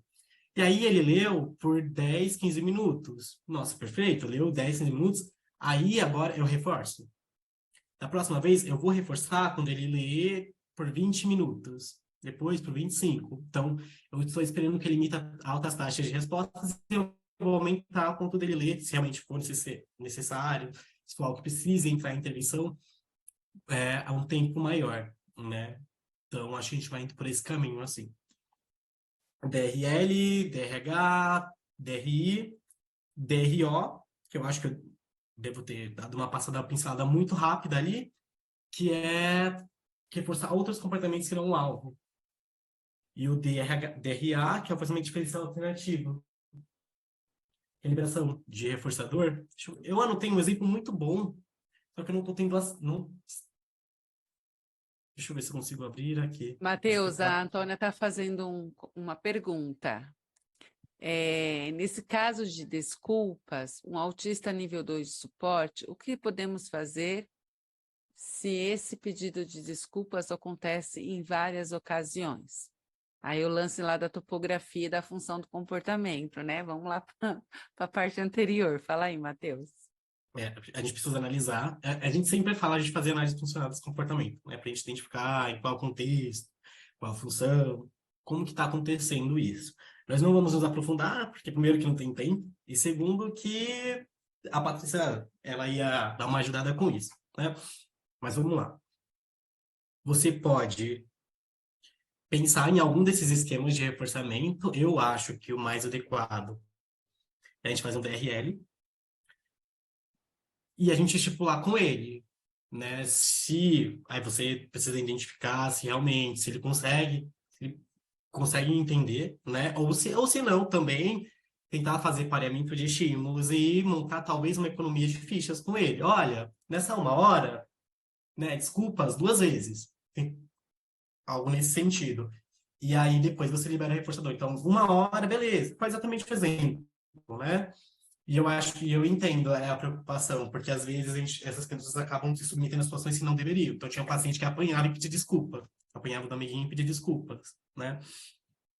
Então, dá pra gente pensar em algo nesse sentido. Montar talvez uma economia de fichas,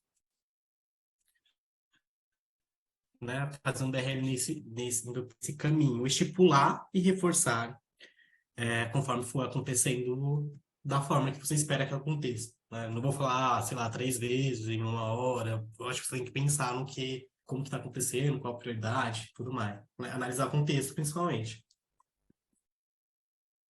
Tudo Muitas certo, vezes, Antônia? Matheus, isso acontece também por repertório de comunicação baixo, né? Pobre. Então, às vezes, eles utilizam a mesma palavra para várias oportunidades e porque ele teve atenção, então a gente consequenciou. Então, na verdade, ele está mais sob controle da sua atenção do que realmente do pedido de desculpas. Vai ganhando outra propriedade essa palavra desculpas, né? Por isso que Uhum. é o que você falou, que a gente não consegue falar agora, mas vai ficar para a próxima. É tão importante falar de avaliação funcional, de análise funcional, né? Porque senão a gente corre o risco de fazer uma intervenção que não funciona, que não foi importante, porque realmente não era a função do comportamento. Então, deixa eu falar história social, videomodelação. Nossa, perfeito, perfeito.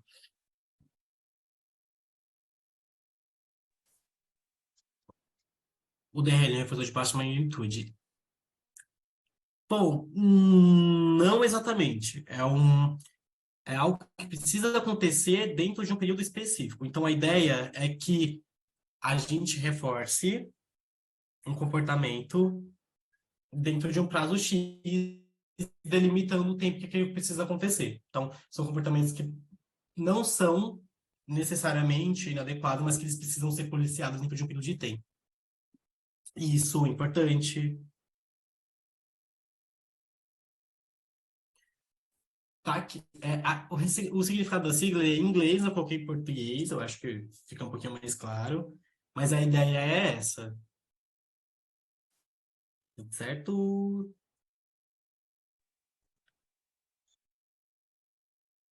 O DRA nós já falamos, né?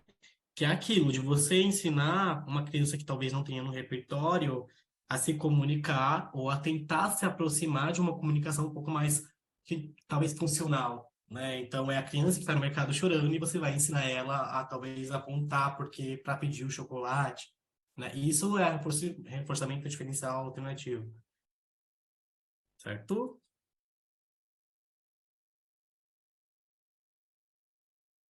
Tem mais alguma dúvida no chat, Lili? Eu tô vendo. Deixa eu ver se eu consigo. Tô vendo aqui. Sim, tá no cantinho. Economia de ficha. Economia de ficha é interessante, eu já usei bastante. A ideia da economia de ficha, ela não tem uma regra específica, você vai definir quais são os comportamentos alvos que você precisa de intervenção, e você pode trabalhar com economia de fichas desde das mais variadas formas, né? Então, que ficha? Como que é, como que acontece? A gente fala de parâmetros de estímulos. Então, economia de ficha seria uma ficha, deixa eu. Eu vou mandar alguns modelinhos lá no grupo de economia de fichas, enquanto o Matheus explica. Assim, não dá para ver, tá muito clara a caneta. Deixa eu ver.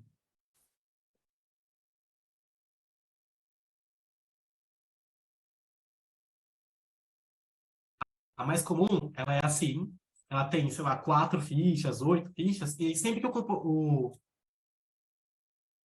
paciente emitir o comportamento desejado, você vai reforçar com uma ficha, e no começo da intervenção, você vai reforçar com uma ficha e liberando o reforçador.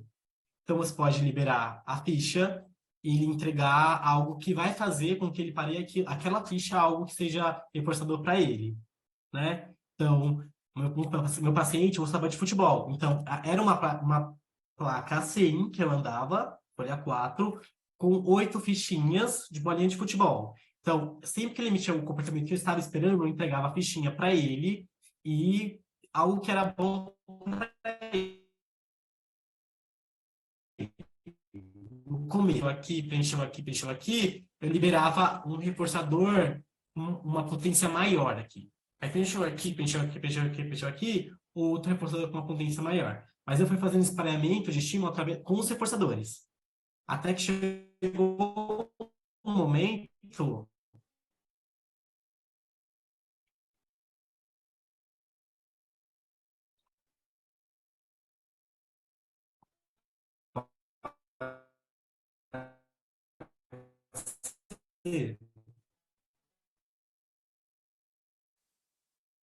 Até que chegou um momento de eu não precisar usar reforçador assim, tipo, a filha do reforçador, o Tani passou a ser o reforço podia ser uma bala, coisa, e a constitui, etc. Os edifícios pode ser.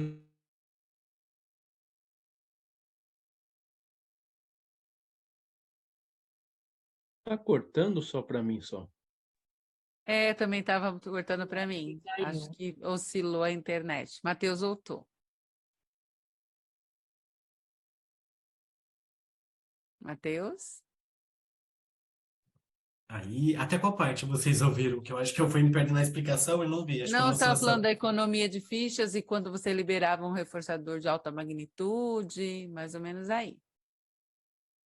Acho que aí você tem que Isso. compartilhar a Então, a gente tela vai de fazer. novo. Vai. Eu acho que foi uma oscilação de internet aqui. Então, É, explain. acho que foi.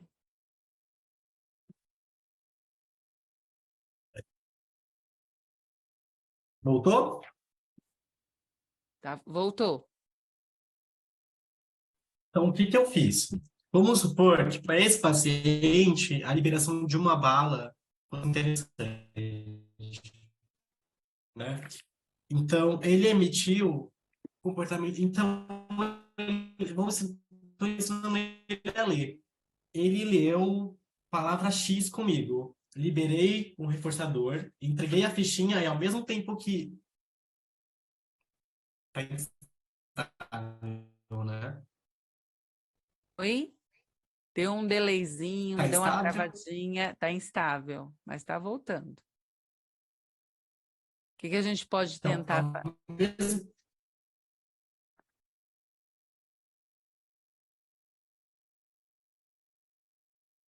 Aqui também travou. Se a gente tentar desligar as câmeras, você acha que melhora? Ah, Do pessoal? Melhora, gente? Não sei, não entendo muito. Eu acho que é a sua internet, Lili. A minha? A Não é minha você também que Tá, está tá transmitindo? travando, sim. travando. Tá Ah, travando ok. também. Sim, não é É, internet nossa, não. eu acho que é a Quem que minha, está então. transmitindo? É a é o Lili ou Matheus. é... Não, Ah, é é o o Matheus? Matheus. Então é do Ah, Matheus. É a é. minha. Voltou agora, gente? Voltou. É quando você Voltou. compartilha. É, não, agora está compartilhando, agora voltou. A não Tranquilo. ser quem compartilha outra pessoa aí, pode ser ou não, não sei. Acho que não, acho que vamos continuar, né? Qualquer coisa, eu acho que é da conexão aqui mesmo, mas acho que É, aparentemente voltou aqui. Mas vamos ver. Então, estão me ouvindo bem aí? Tudo certo? sim, tudo certo. Tá. Então vamos lá. Para o meu paciente, vamos supor que esse meu paciente seja reforçador para ele um bis, vamos supor, né? Mas pode ser qualquer coisa, algo que você vai identificar que é reforçador para o seu paciente. Então, e o comportamento que eu quero, que aumente a frequência, seja a leitura. Então, eu sento com ele, pode ser um paciente que tem uma dificuldade com a leitura, e ele está lá comigo, beleza. Ele leu uma palavra. Ele leu a palavra tatu, por exemplo. Eu vou liberar a ficha que ele vai colar aqui, que pode ser, geralmente são com velcros ou com adesivos, e vou liberar a ficha mais um reforçador. Então, libero um bis. Aí aqui, beleza, ele leu outra palavra, ele leu a palavra teto. Libero de novo a ficha e o reforçador. Então, outro bis aqui. Então, a longo prazo, ele vai preenchendo e tudo mais. Aqui eu posso liberar um reforçador, depois de ler 4, mais potente. Então, posso liberar algo, realmente, de repente, 2 bis. Beleza, olha, você terminou 4, você leu 4 palavras. Aí, terminou mais 2 bis. Aqui é a mesma coisa. Qual a ideia? A ideia é que a gente não se apegue tanto a itens comestíveis, né? Porque nós sabemos que no ambiente natural isso não acontece com tanta frequência, então as pessoas não liberam esse tipo de reforçador, assim, pela leitura e por tudo mais, entre outros contextos. Mas, beleza, leu tudo, libera um reforçador mais potente. A ideia é que a gente pare de usar esses reforçadores a cada ficha e que seja necessário só usar outros reforçadores, né? Então, a gente vai começar a distanciar o uso dos reforçadores. Então, antes, cada ficha que ele lia, cada ficha que ele ganhava era um bis. A gente pode aumentar. Então, a cada 2, um bis. Aí, a longo prazo, a cada 4, né, um bis. Até chegar um momento que não seja necessário ficar usando tantos e usar um só no final de completar as 8 fichas. Tudo certo? Muito legal, muito bom. Esses dias uma professora falou para mim, ai, Liliana, eu ensinei uma coisa, agora deu tudo certo, mas agora eu não sei me livrar daquilo que eu dei como reforçador e ele não pode ficar dependente disso. Olha que legal, né? Vocês Eu faço ouvir isso. diferente, Oi? mas eu faço um pouquinho diferente. Vou dar outro exemplo. Perfeito, vamos lá. Eu começo assim, ó, por exemplo, são 5 fichas, né? Um exemplo. Ele deu o exemplo de 8. Eu começo com 5. Aí eu deixo 4 já coladas. E aí ele faz ele tem um comportamento-alvo, eu entrego a última e ele ganha o reforçador. Aí quando ele entende, né, o que está acontecendo, aí eu tiro 2. Aí ele tem que fazer 2 comportamentos para ter acesso ao reforçador. E aí eu vou tirando até que ele completa todas. Isso também é um outro exemplo. A gente pode ir variando, Muito né? bom. Que exemplo legal, Elise. Eu achei sensacional essa Também, ideia. Ela é muito muito bom. boa também. E assim, a gente vai ver o que vai dar certo para o paciente, né? Tem paciente, por exemplo, você chega com uma economia com 8 fichas e ele já sabe que vai ter que completar as 8 fichas, aí o paciente já entra em crise, porque às vezes é muita coisa. Então, tem paciente que eu começo com 2 fichas, né? Então, é uma economia só com 2 fichas. Aí tem paciente que eu já começo com 4, com 5. A gente vai olhar para a individualidade, é isso. E aí, se for necessário mesmo, a gente comenta, se não, mantém, né? E a longo prazo a gente vai pensando nisso. Possa também, né, Matheus? Às vezes a gente dá um comportamento que é muito difícil. Se a gente der um comportamento mais simples, a gente consegue mais respostas, né? Mais engajamento. Uhum. Sim, é verdade. Olha que legal. Vamos lá. Então, eu acho que por aqui tá tudo ok. São muitas siglas, muitos nomes, e realmente é algo que aí a gente pega com tempo, que a gente vai martelar de novo numa próxima aula, mas que a gente vai pegar, assim, na prática, né? A gente precisa de exemplos, senão não vai. A Josiane que vai entrar na sala, beleza? Aí agora, deixa eu ver. Se tem mais... Tá. Pensei em falar um pouquinho do ensino estruturado e o naturalístico, né? Que a gente vê bastante, assim, na clínica. O ensino estruturado é quando a gente realmente estrutura ali, em um ambiente talvez mais controlado, como que vai acontecer a aprendizagem. Então, na clínica, é aquela clínica que trabalha com aquele ambiente onde o AT, o profissional, vai ficar naquela mesinha, aí o paciente vai, ele aplica os treininhos e o AT ou o psicólogo libera o reforço. Isso é um ensino estruturado, chamado de DTT também, né? O naturalístico, qual é a ideia? É de que aquilo aconteça em ambiente natural da criança. Ensino estruturado e o naturalístico têm essas diferenças. Então, como que nós podemos trabalhar o ensino naturalístico? Dentro de análise do comportamento, nós temos modelos de intervenção focados nisso, né? Porque não existe um modelo que a gente fale qual o melhor modelo, mas existem formas de ensinar. Então, tem crianças que vai aprender melhor com o ensino estruturado e outras com o ensino naturalístico. Um exemplo de ensino de naturalístico é ensino de habilidades sociais. O núcleo que eu tô é um núcleo de habilidades sociais. Então, eu dou terapia em grupo de habilidades sociais. E o ambiente natural é extremamente importante a gente trabalhar essas questões, né? Que é onde a criança vai precisar pedir emprestado o item. Então, como que eu vou ensinar ela a pedir o item emprestado para o amigo? Ela não pode chegar e pegar, né? Ela não pode bater para pegar, né? Então, vamos lá. O ensino estruturado, ele é chamado de DTT, o famoso DTT. E o ensino naturalístico, ele é ensino naturalístico ou incidental. Tem uma sigla em inglês também, que é o DBTI, mas a gente não usa tanto aqui no Brasil. A gente fala mais de ensino naturalístico ou incidental mesmo. Então, o DTT é onde está tudo planejado, o ambiente está preparado para aquele tipo de ensino de aprendizagem. O incidental é onde a gente vai ver dentro daquele contexto, dentro do ambiente natural da criança, como é que aquele comportamento está acontecendo e como que nós vamos fazer para pensar uma intervenção, planejar uma intervenção para aquele comportamento. Tudo certo? Deixa eu colocar fogo no parquinho. Bora Dá lá, para vamos lá. fazer DTT no ambiente natural e ensino incidental, ensino naturalístico em ambiente clínico.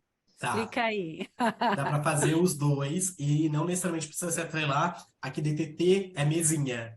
DTT acontece muito em mesinha, mas também acontece em ambiente natural, que é você já estruturou ali e reforça, né? A ideia de fazer isso naturalístico ou incidental é quando o ambiente ou aquele lugar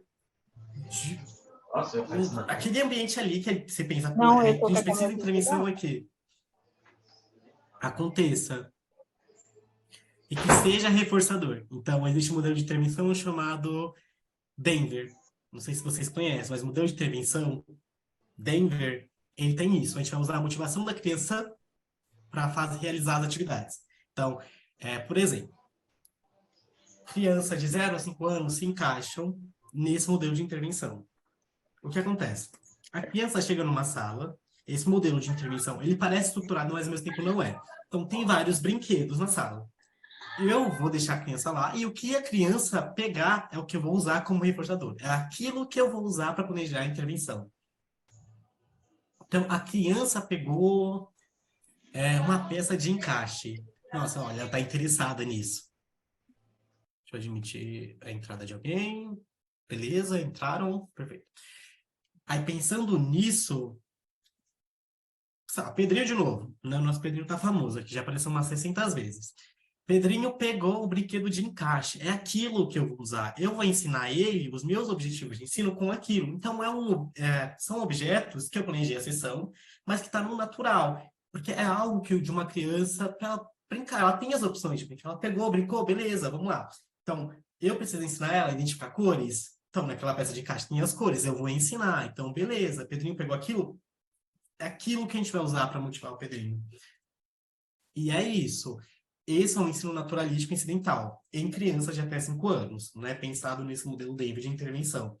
O estruturado seria, Pedrinho entrou comigo, eu tenho um reforçador que eu sei que eu posso usar, que geralmente é extrínseco. E o que é reforçador extrínseco? É algo quando não tá dentro daquele objeto ou daquele contexto como uma parte de operações motivadoras, ou motivacionais, como muitos usam, né? Mas aí já é outra coisa, que já entra em coisas mais complexas, que precisa de mais tempo para a gente conversar, né? Mas entra nisso. Estruturar é você ter um reforçador extrínseco que você vai dar após um comportamento X ser emitido. E isso pode ser em qualquer ambiente. O natural, a ideia é que aquela relação, se for pensando em habilidades sociais, né, aquele contexto todo seja reforçador para aquele ambiente. E quando eu falo em contexto, é que aquela atividade seja reforçadora, a leitura seja reforçadora, entre outras coisas. Tudo certo por aqui? Com DTT, ensino naturalístico?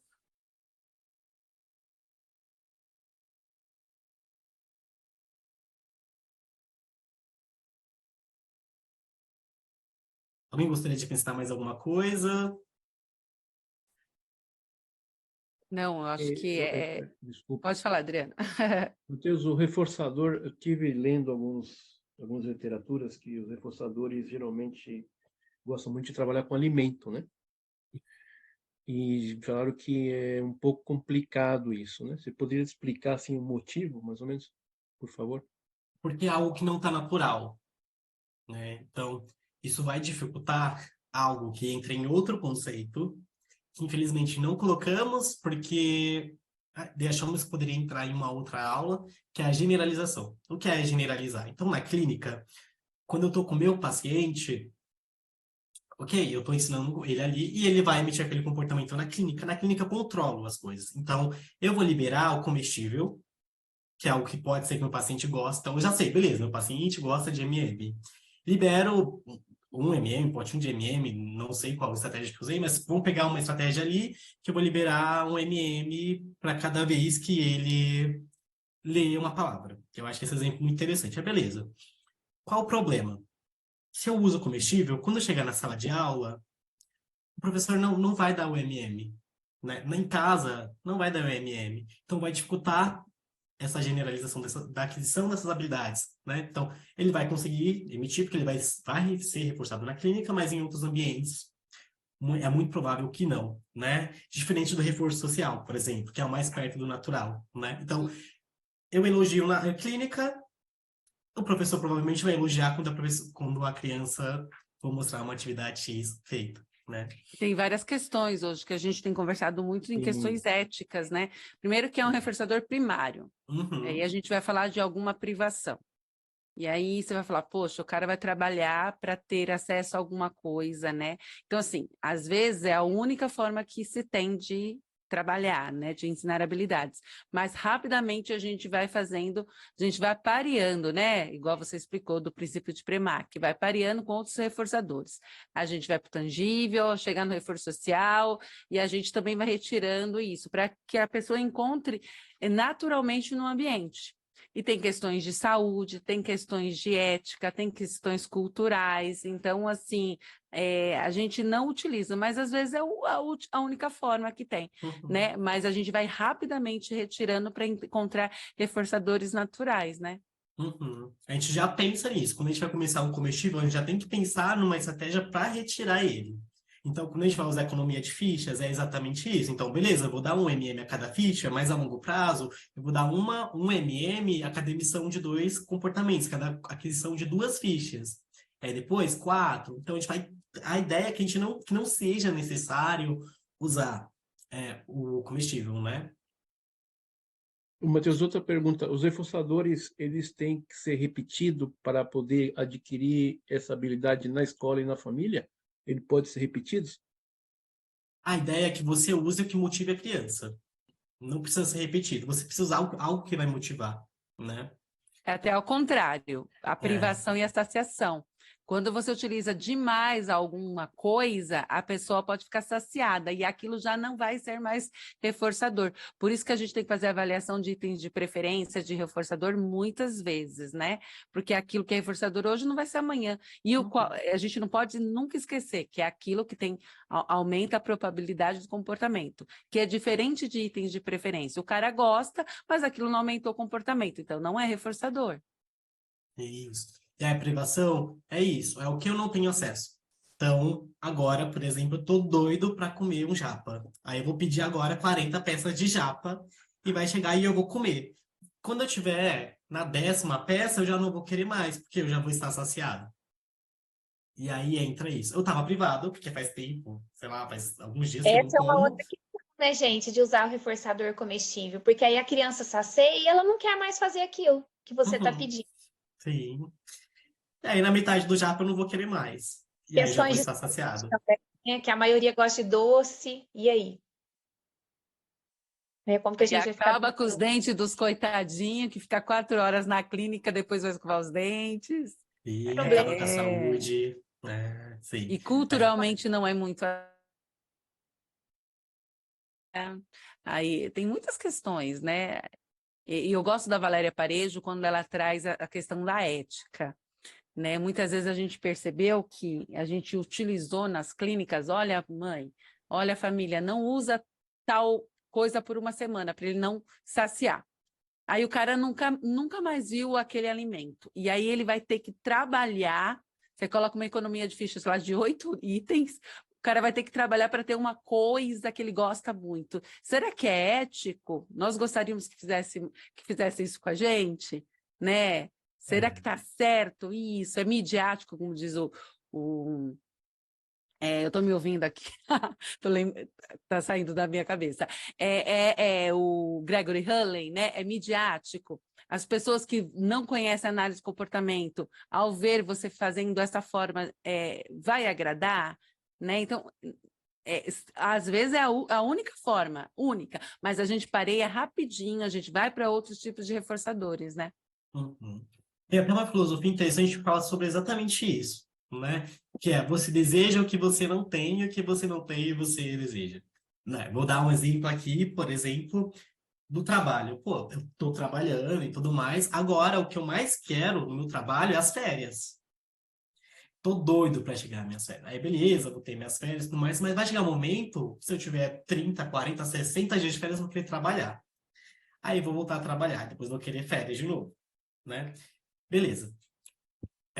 E também tem o exemplo do desempregado. Porque quando você está desempregado, o que você quer? Você quer trabalhar. Aí, quando você quer trabalhar, você quer o quê? Você quer as férias.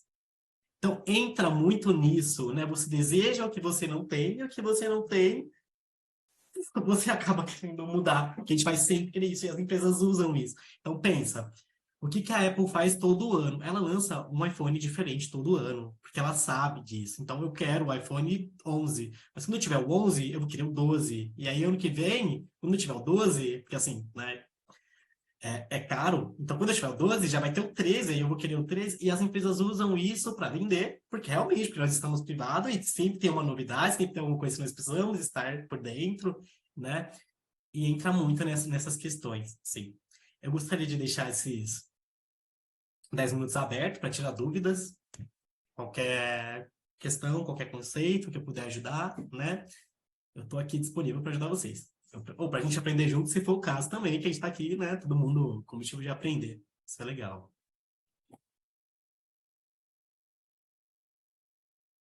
Vamos lá, gente, aproveitar esse rapaz aqui. Eu quero agradecer, muito bom. Ai, obrigado. Tinha outras pessoas ali. Pode falar, vamos lá. A Mônica.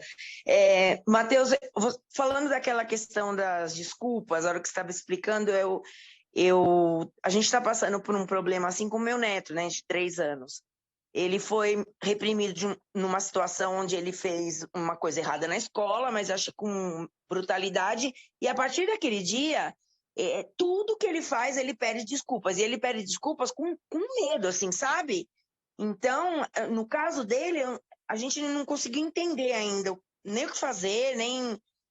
sabe? A gente só fala para ele que não precisa pedir desculpas, que aquilo não foi errado e tal, mas não tem adiantado não, viu?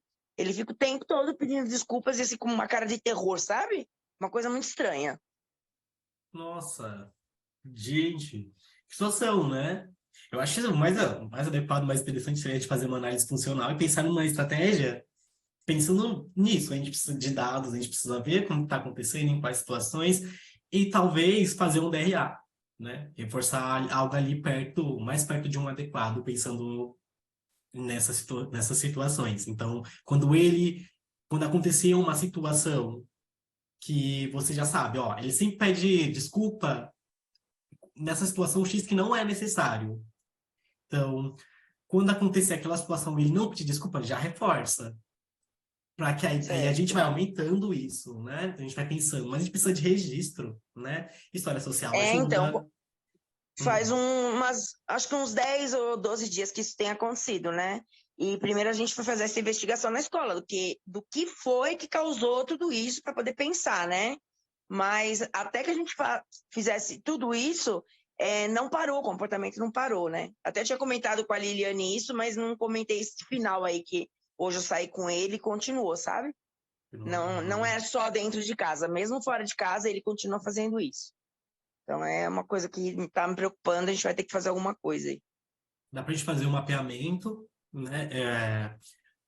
A gente pode Acho marcar que uma próxima aula, assim, não tão distante, né? Talvez mais próxima.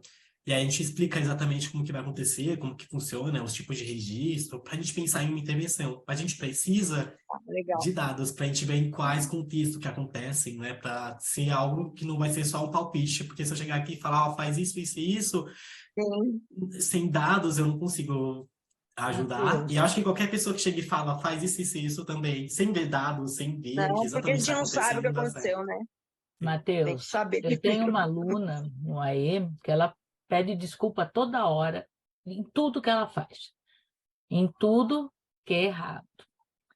E ela já sabe que em casa ela é reforçada. Pede desculpa, tudo bem, entendeu?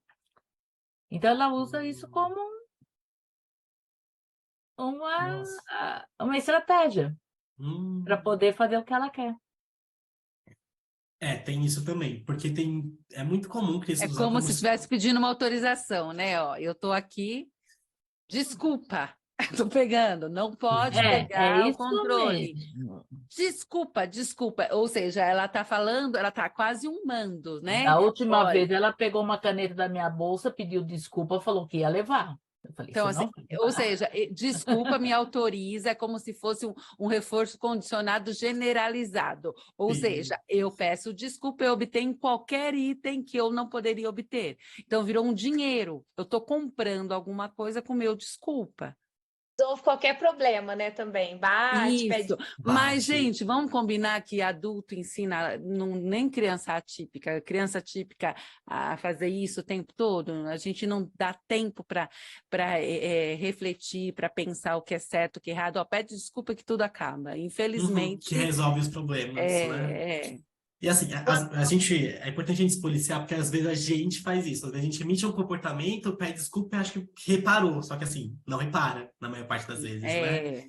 Às vezes a gente já emite um comportamento já pensando em pedir desculpa. Então, tem isso também, né? Em qual ambiente aquela criança está inserida? O que a gente precisa ver? Meus pais também emitem esse tipo de comportamento com frequência? Não, né? Que intervenção nós vamos fazer? A gente precisa analisar todo o contexto. Então, tem um paciente que ele vai bater, ele nem bateu ainda, ele já pede desculpa. Então, desculpa, e depois bate. Porque ele já está condicionado, né? Já sabe que alguém vai pedir para ele pedir desculpa. Então, ele já, sei lá, desculpa José, aí bate no José. Desculpa Maria, aí bate na Maria, né? Então, a gente precisa pensar nisso, no contexto, mapeamento, e aí a gente pede uma intervenção eficaz, interessante, que dê certo, pensado na individualidade daquele indivíduo, né? Isso é bacana, é interessante. Matheus, eu costumo dizer que quer conhecer um bom analista do comportamento é quando ele responde depende.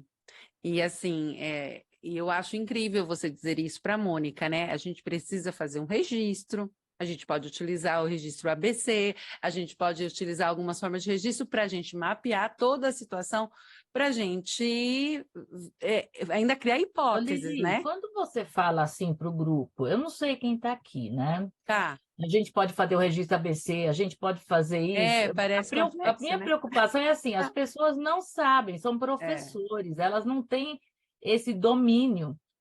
Quando fala DTT, quando fala de ensino naturalístico, para a gente está muito Não, mas o Matheus claro. explicou. O Matheus explicou bonitinho. DTT ele explicou e ABC eu vi essa semana, ainda bem. Não, então assim, aquele registro eu acho legal até, acho que hoje vai sair bem aquela coisa sobre avaliação funcional, análise funcional.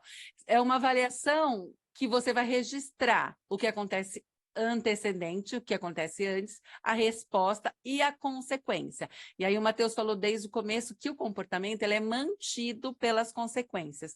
Então, quando a gente fala de um registro, era legal ter um exemplo aqui, né? Um modelinho. Interessante. Ok, olha o que eu tenho aqui. Vocês estão vendo o que é isso? Fala aí, Matheus, explica aí. A gente não ia falar sobre isso, a gente deixava para algum outro momento, mas Olha a gente que legal. é algo interessante da Ótimo. gente ver. Isso é uma tabela ABC. Isso, quando a gente fala de registrar, a gente está falando disso. Eu preciso ver isso para pensar em uma intervenção com meus pacientes. Então, a primeira coisa que eu penso tá apresentando comportamento X, mas qual contexto, em qual situação, né? Então, esse é o registro. Isso é uma tabela ABC, né? Então, a gente tem vários modelos. Esse é um dos, que é o que eu mais uso, né? Então, eu vou até disponibilizar para vocês no grupo, para vocês terem uma noçãozinha, né? E pegar para usar quando for necessário.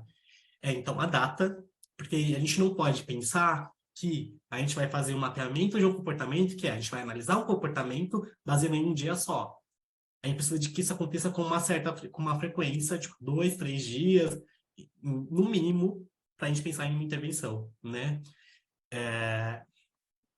Ok, que tem comportamento que não dá para a gente... Tem, por exemplo, comportamento que a criança se bate, que se machuca, não dá para a gente ficar só, vou só observar, não dá, né? Mas, por exemplo, desculpa, dá para a gente mapear. Então, a data. Em alguns casos, a gente coloca o horário.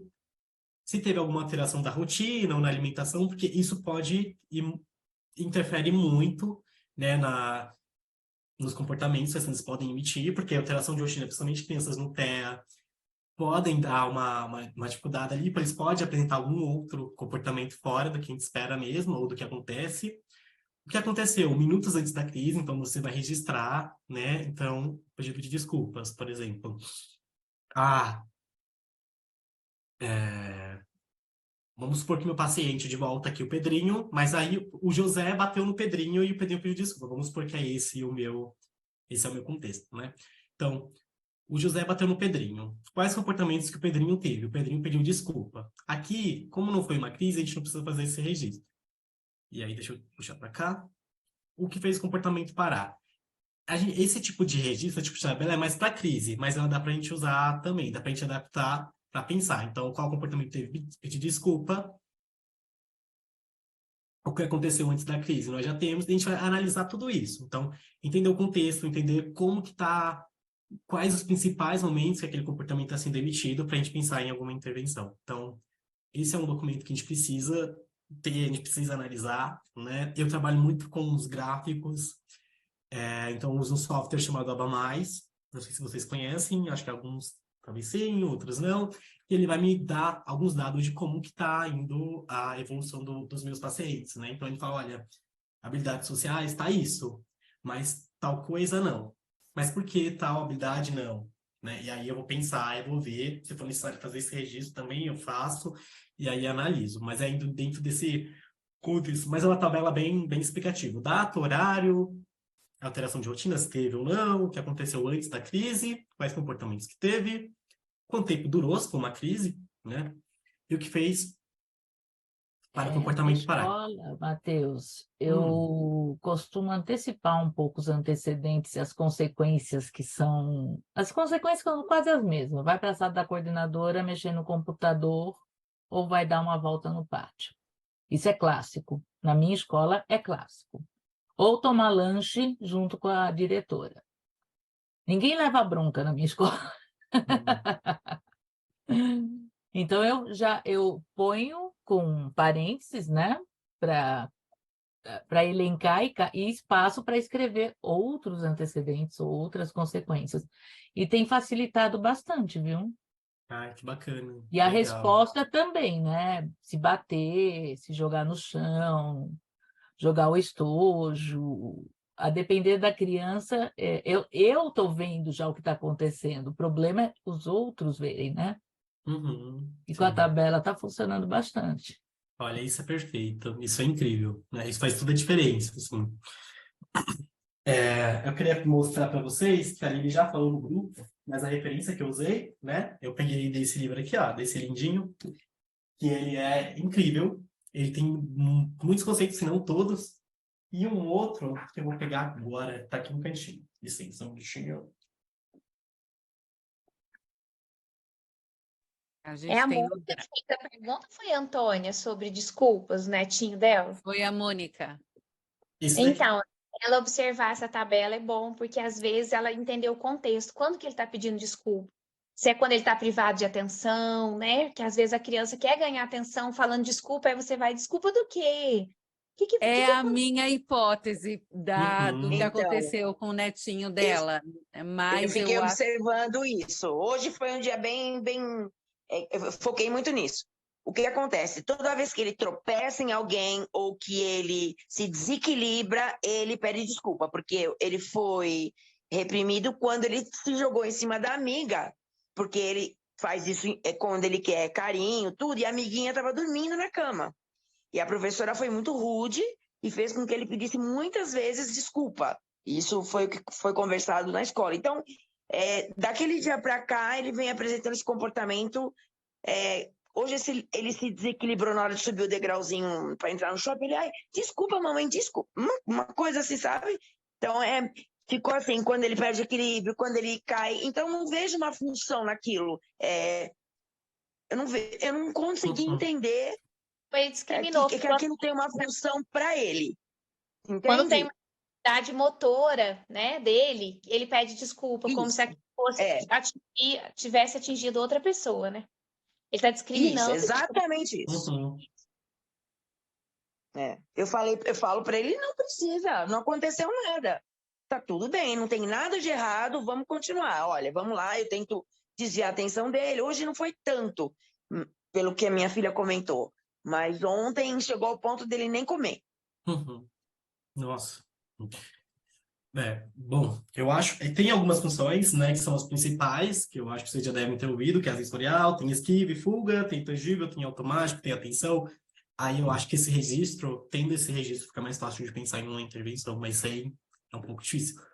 Porque pode acontecer em muitos contextos e com muitas funções também, porque não dá para dizer que é tudo metódico ou de uma forma, ou que tenha só uma função específica, porque parece que já acontece em muitos contextos diferentes, né?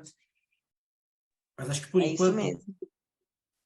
Por enquanto é isso. Eu gostaria Fica o de dizer. desafio aí para vocês me ajudarem. Claro. Falta outro livro, né? O pessoal tá pedindo aqui, Matheus. Aqui, ó. Análise do comportamento aplicada. Esse é perfeito. Você pega ele para ler, você lê. Esse livro, ele é lindo porque, além de tudo, ele é enorme. Tem as letras deliciosas. É um livro... Gente, que é um livro que a gente precisa começar. Ele ainda é mais gostoso que o Princípios Básicos, nesse sentido, assim, porque ele é muito prático, ele é muito objetivo, ele é gostoso, porque ele é grandão. Ele é lindo. Ele é lindo! Gente, ele é perfeito. Você lê muito rápido ele. É muito gostoso. É perfeito. Sabe aquele verde? Ele também é bom para quem está começando. Cíntia Pérez, né? Sim. Mas é mais caro, amiga. É mais caro. Mas tem PDF, gente. Não, Nossa, eu sei. Não, tô falando assim, na textura, tal. O outro, acho que ele é 200 e pouco, sei lá. Eu sei que ele é bem mais caro do que esse daí.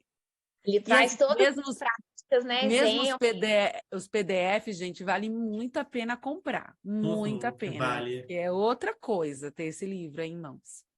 Ó, eu vou colocar os dois no grupo em PDF para vocês lembrarem dele, tá bom? Perfeito, gente. Quero agradecer pela oportunidade. Eu estou muito feliz, né? E foi o primeiro curso dos Skinnerianos. Infelizmente, a Patrícia não conseguiu participar, mas na próxima ela vai, certeza. Eu tenho certeza que ela vai estar tão empolgada quanto eu. Foi muito gostoso. E é isso, não foi algo que eu fiz, é algo que nós construímos. é algo que nós estamos construindo. Eu fico muito feliz em ver que na página todo mundo se ajuda, todo mundo responde todo mundo tá ali se esforçando para divulgar o que é essa ciência, né? E é muito gostoso ver, né, a dinâmica do grupo. Eu estou muito feliz por estar lá e agradeço muito a oportunidade. Então, vamos continuar, né, seguindo dessa forma que eu acho que é só sucesso para o nosso grupo. Matheus, Que descompartilha a delícia. sua tela. É isso. Gente, alguém está me pedindo o link do grupo. Eu coloquei o link do grupo nos comentários, no chat. Oi, meu amor, tudo Para bem encerrar, com você? para começar e para encerrar, Meu Tá. Deus. Ele está se ele não contratado. não, se ele não fala com essa tia Flor dele, ele falou, cadê tia Flor? Cadê tia Flor? Eu digo, Você nossa, tem que vamos vir aqui em casa de novo. Ó, Ai, animais da fazenda. Ah, é para variar os animais da fazenda. eu tenho um animal novo para te mostrar. Você espera? Espera aí, que eu vou te mostrar o meu animal novo. Espera aí. Espera aí, que ela vai te mostrar. O da fazenda, Ah, eu não sei, ela foi buscar. o animal. É. Ó, quem é essa aqui, ó, tua prima, ó? A Catiúcia. Dá um tchau. Tchau, Catiúcia Siqueira. Olha. Fofo. Tchau, Pedro. Olha quem tá aqui, ó. Minha prima. Olha quem tá aqui, ó. Dá Ó, tchau. quem Ah, é? Laura. Olha, Manda beijo pra Laura. Beijo, Laura. olha. É só Laura. Laura, é. Esse nome Ele fica me julgando o dia inteiro lá na cama. Não, ó, Pedro, que tia Me Flor olha trouxe. assim. Ai, meu Deus. Gente, A abre as Lúcia. câmeras aí para a gente tirar uma foto. O gato da Vamos, povo. madrasta. tirar um print? Vamos tirar um print. Gente, o link do grupo tá no chat, tá bom? Qualquer coisa manda no Instagram, qualquer lugar, se não Alinta, deu. Antônia, quem mais? Ai, que gentil. Eu não falo. Faz tempo. Gente, sensacional isso. Essa Assim, construção foi incrível, né? Ai, Obrigado por lindo. tudo, obrigado por tanto. Ai, Matheus, somos fãs de vocês, né? Ai, fora que você tem uma humildade que continue assim. Você é uma pessoa acessível, uma pessoa que tem construído um conteúdo assim incrível, que você acessa pessoas que sabem, pessoas que não sabem, as pessoas que sabem um pouquinho, as pessoas que sabem muito. Então, assim, você tem encontrado um público diverso, porque você é uma pessoa muito querida, é um amor, como diz a Dani, né, de informação, é um amor nos detalhes, você traz posts, assim, encantadores, né? E você está no nosso grupo, vá, gente, que privilégio ter você, a Paty, viu? Ai, Não obrigado. é nem eu que falava com ele, não sabia que era ele. Eu estava achando sensacional. Como assim? Lindão. Ai, gente, Muito perfeito. legal. Muito obrigado por tudo, por Cadê tanto. você, Elisa? Cadê você, menina? Vem cá para tirar foto.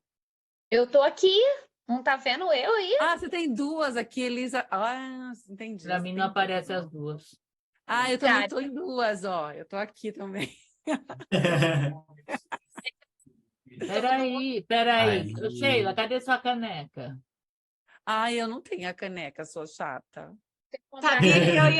Sabia que eu estava falando, pensando justamente nisso? Espera que eu vou E buscar. mais, a Cris Era. não está aqui?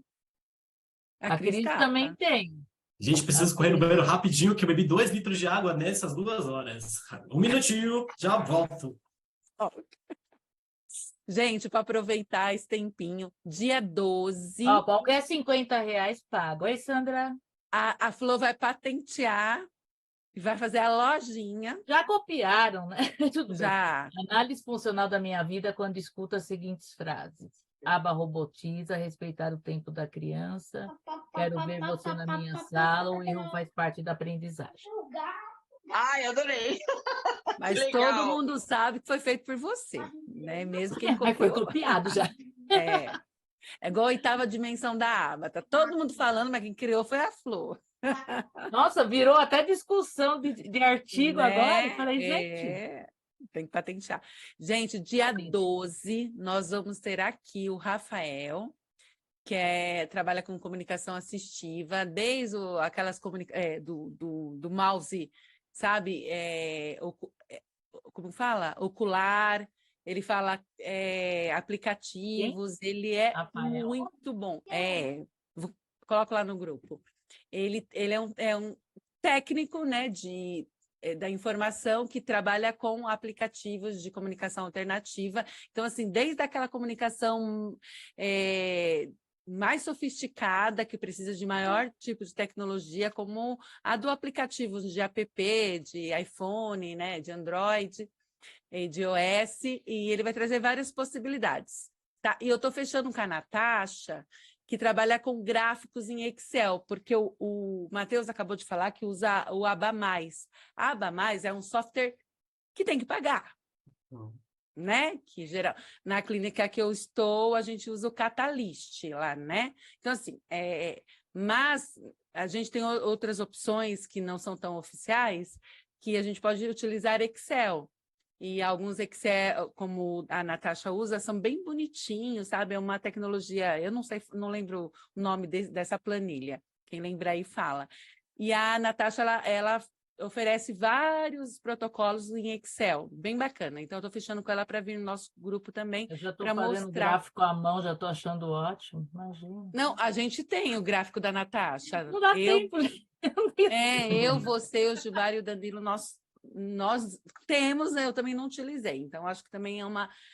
Só para ter acesso a esse tipo de registro, porque a gente sabe que é custoso, né? Tanto economicamente, quanto em tempo, em expertise também, para montar esses gráficos, mas acho que vai ser legal. Vamos tirar foto? Estava só aproveitando o tempo, Matheus.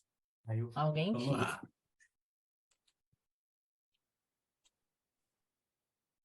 A próxima, todo mundo com caneca, viu? Tô com inveja. Modelação.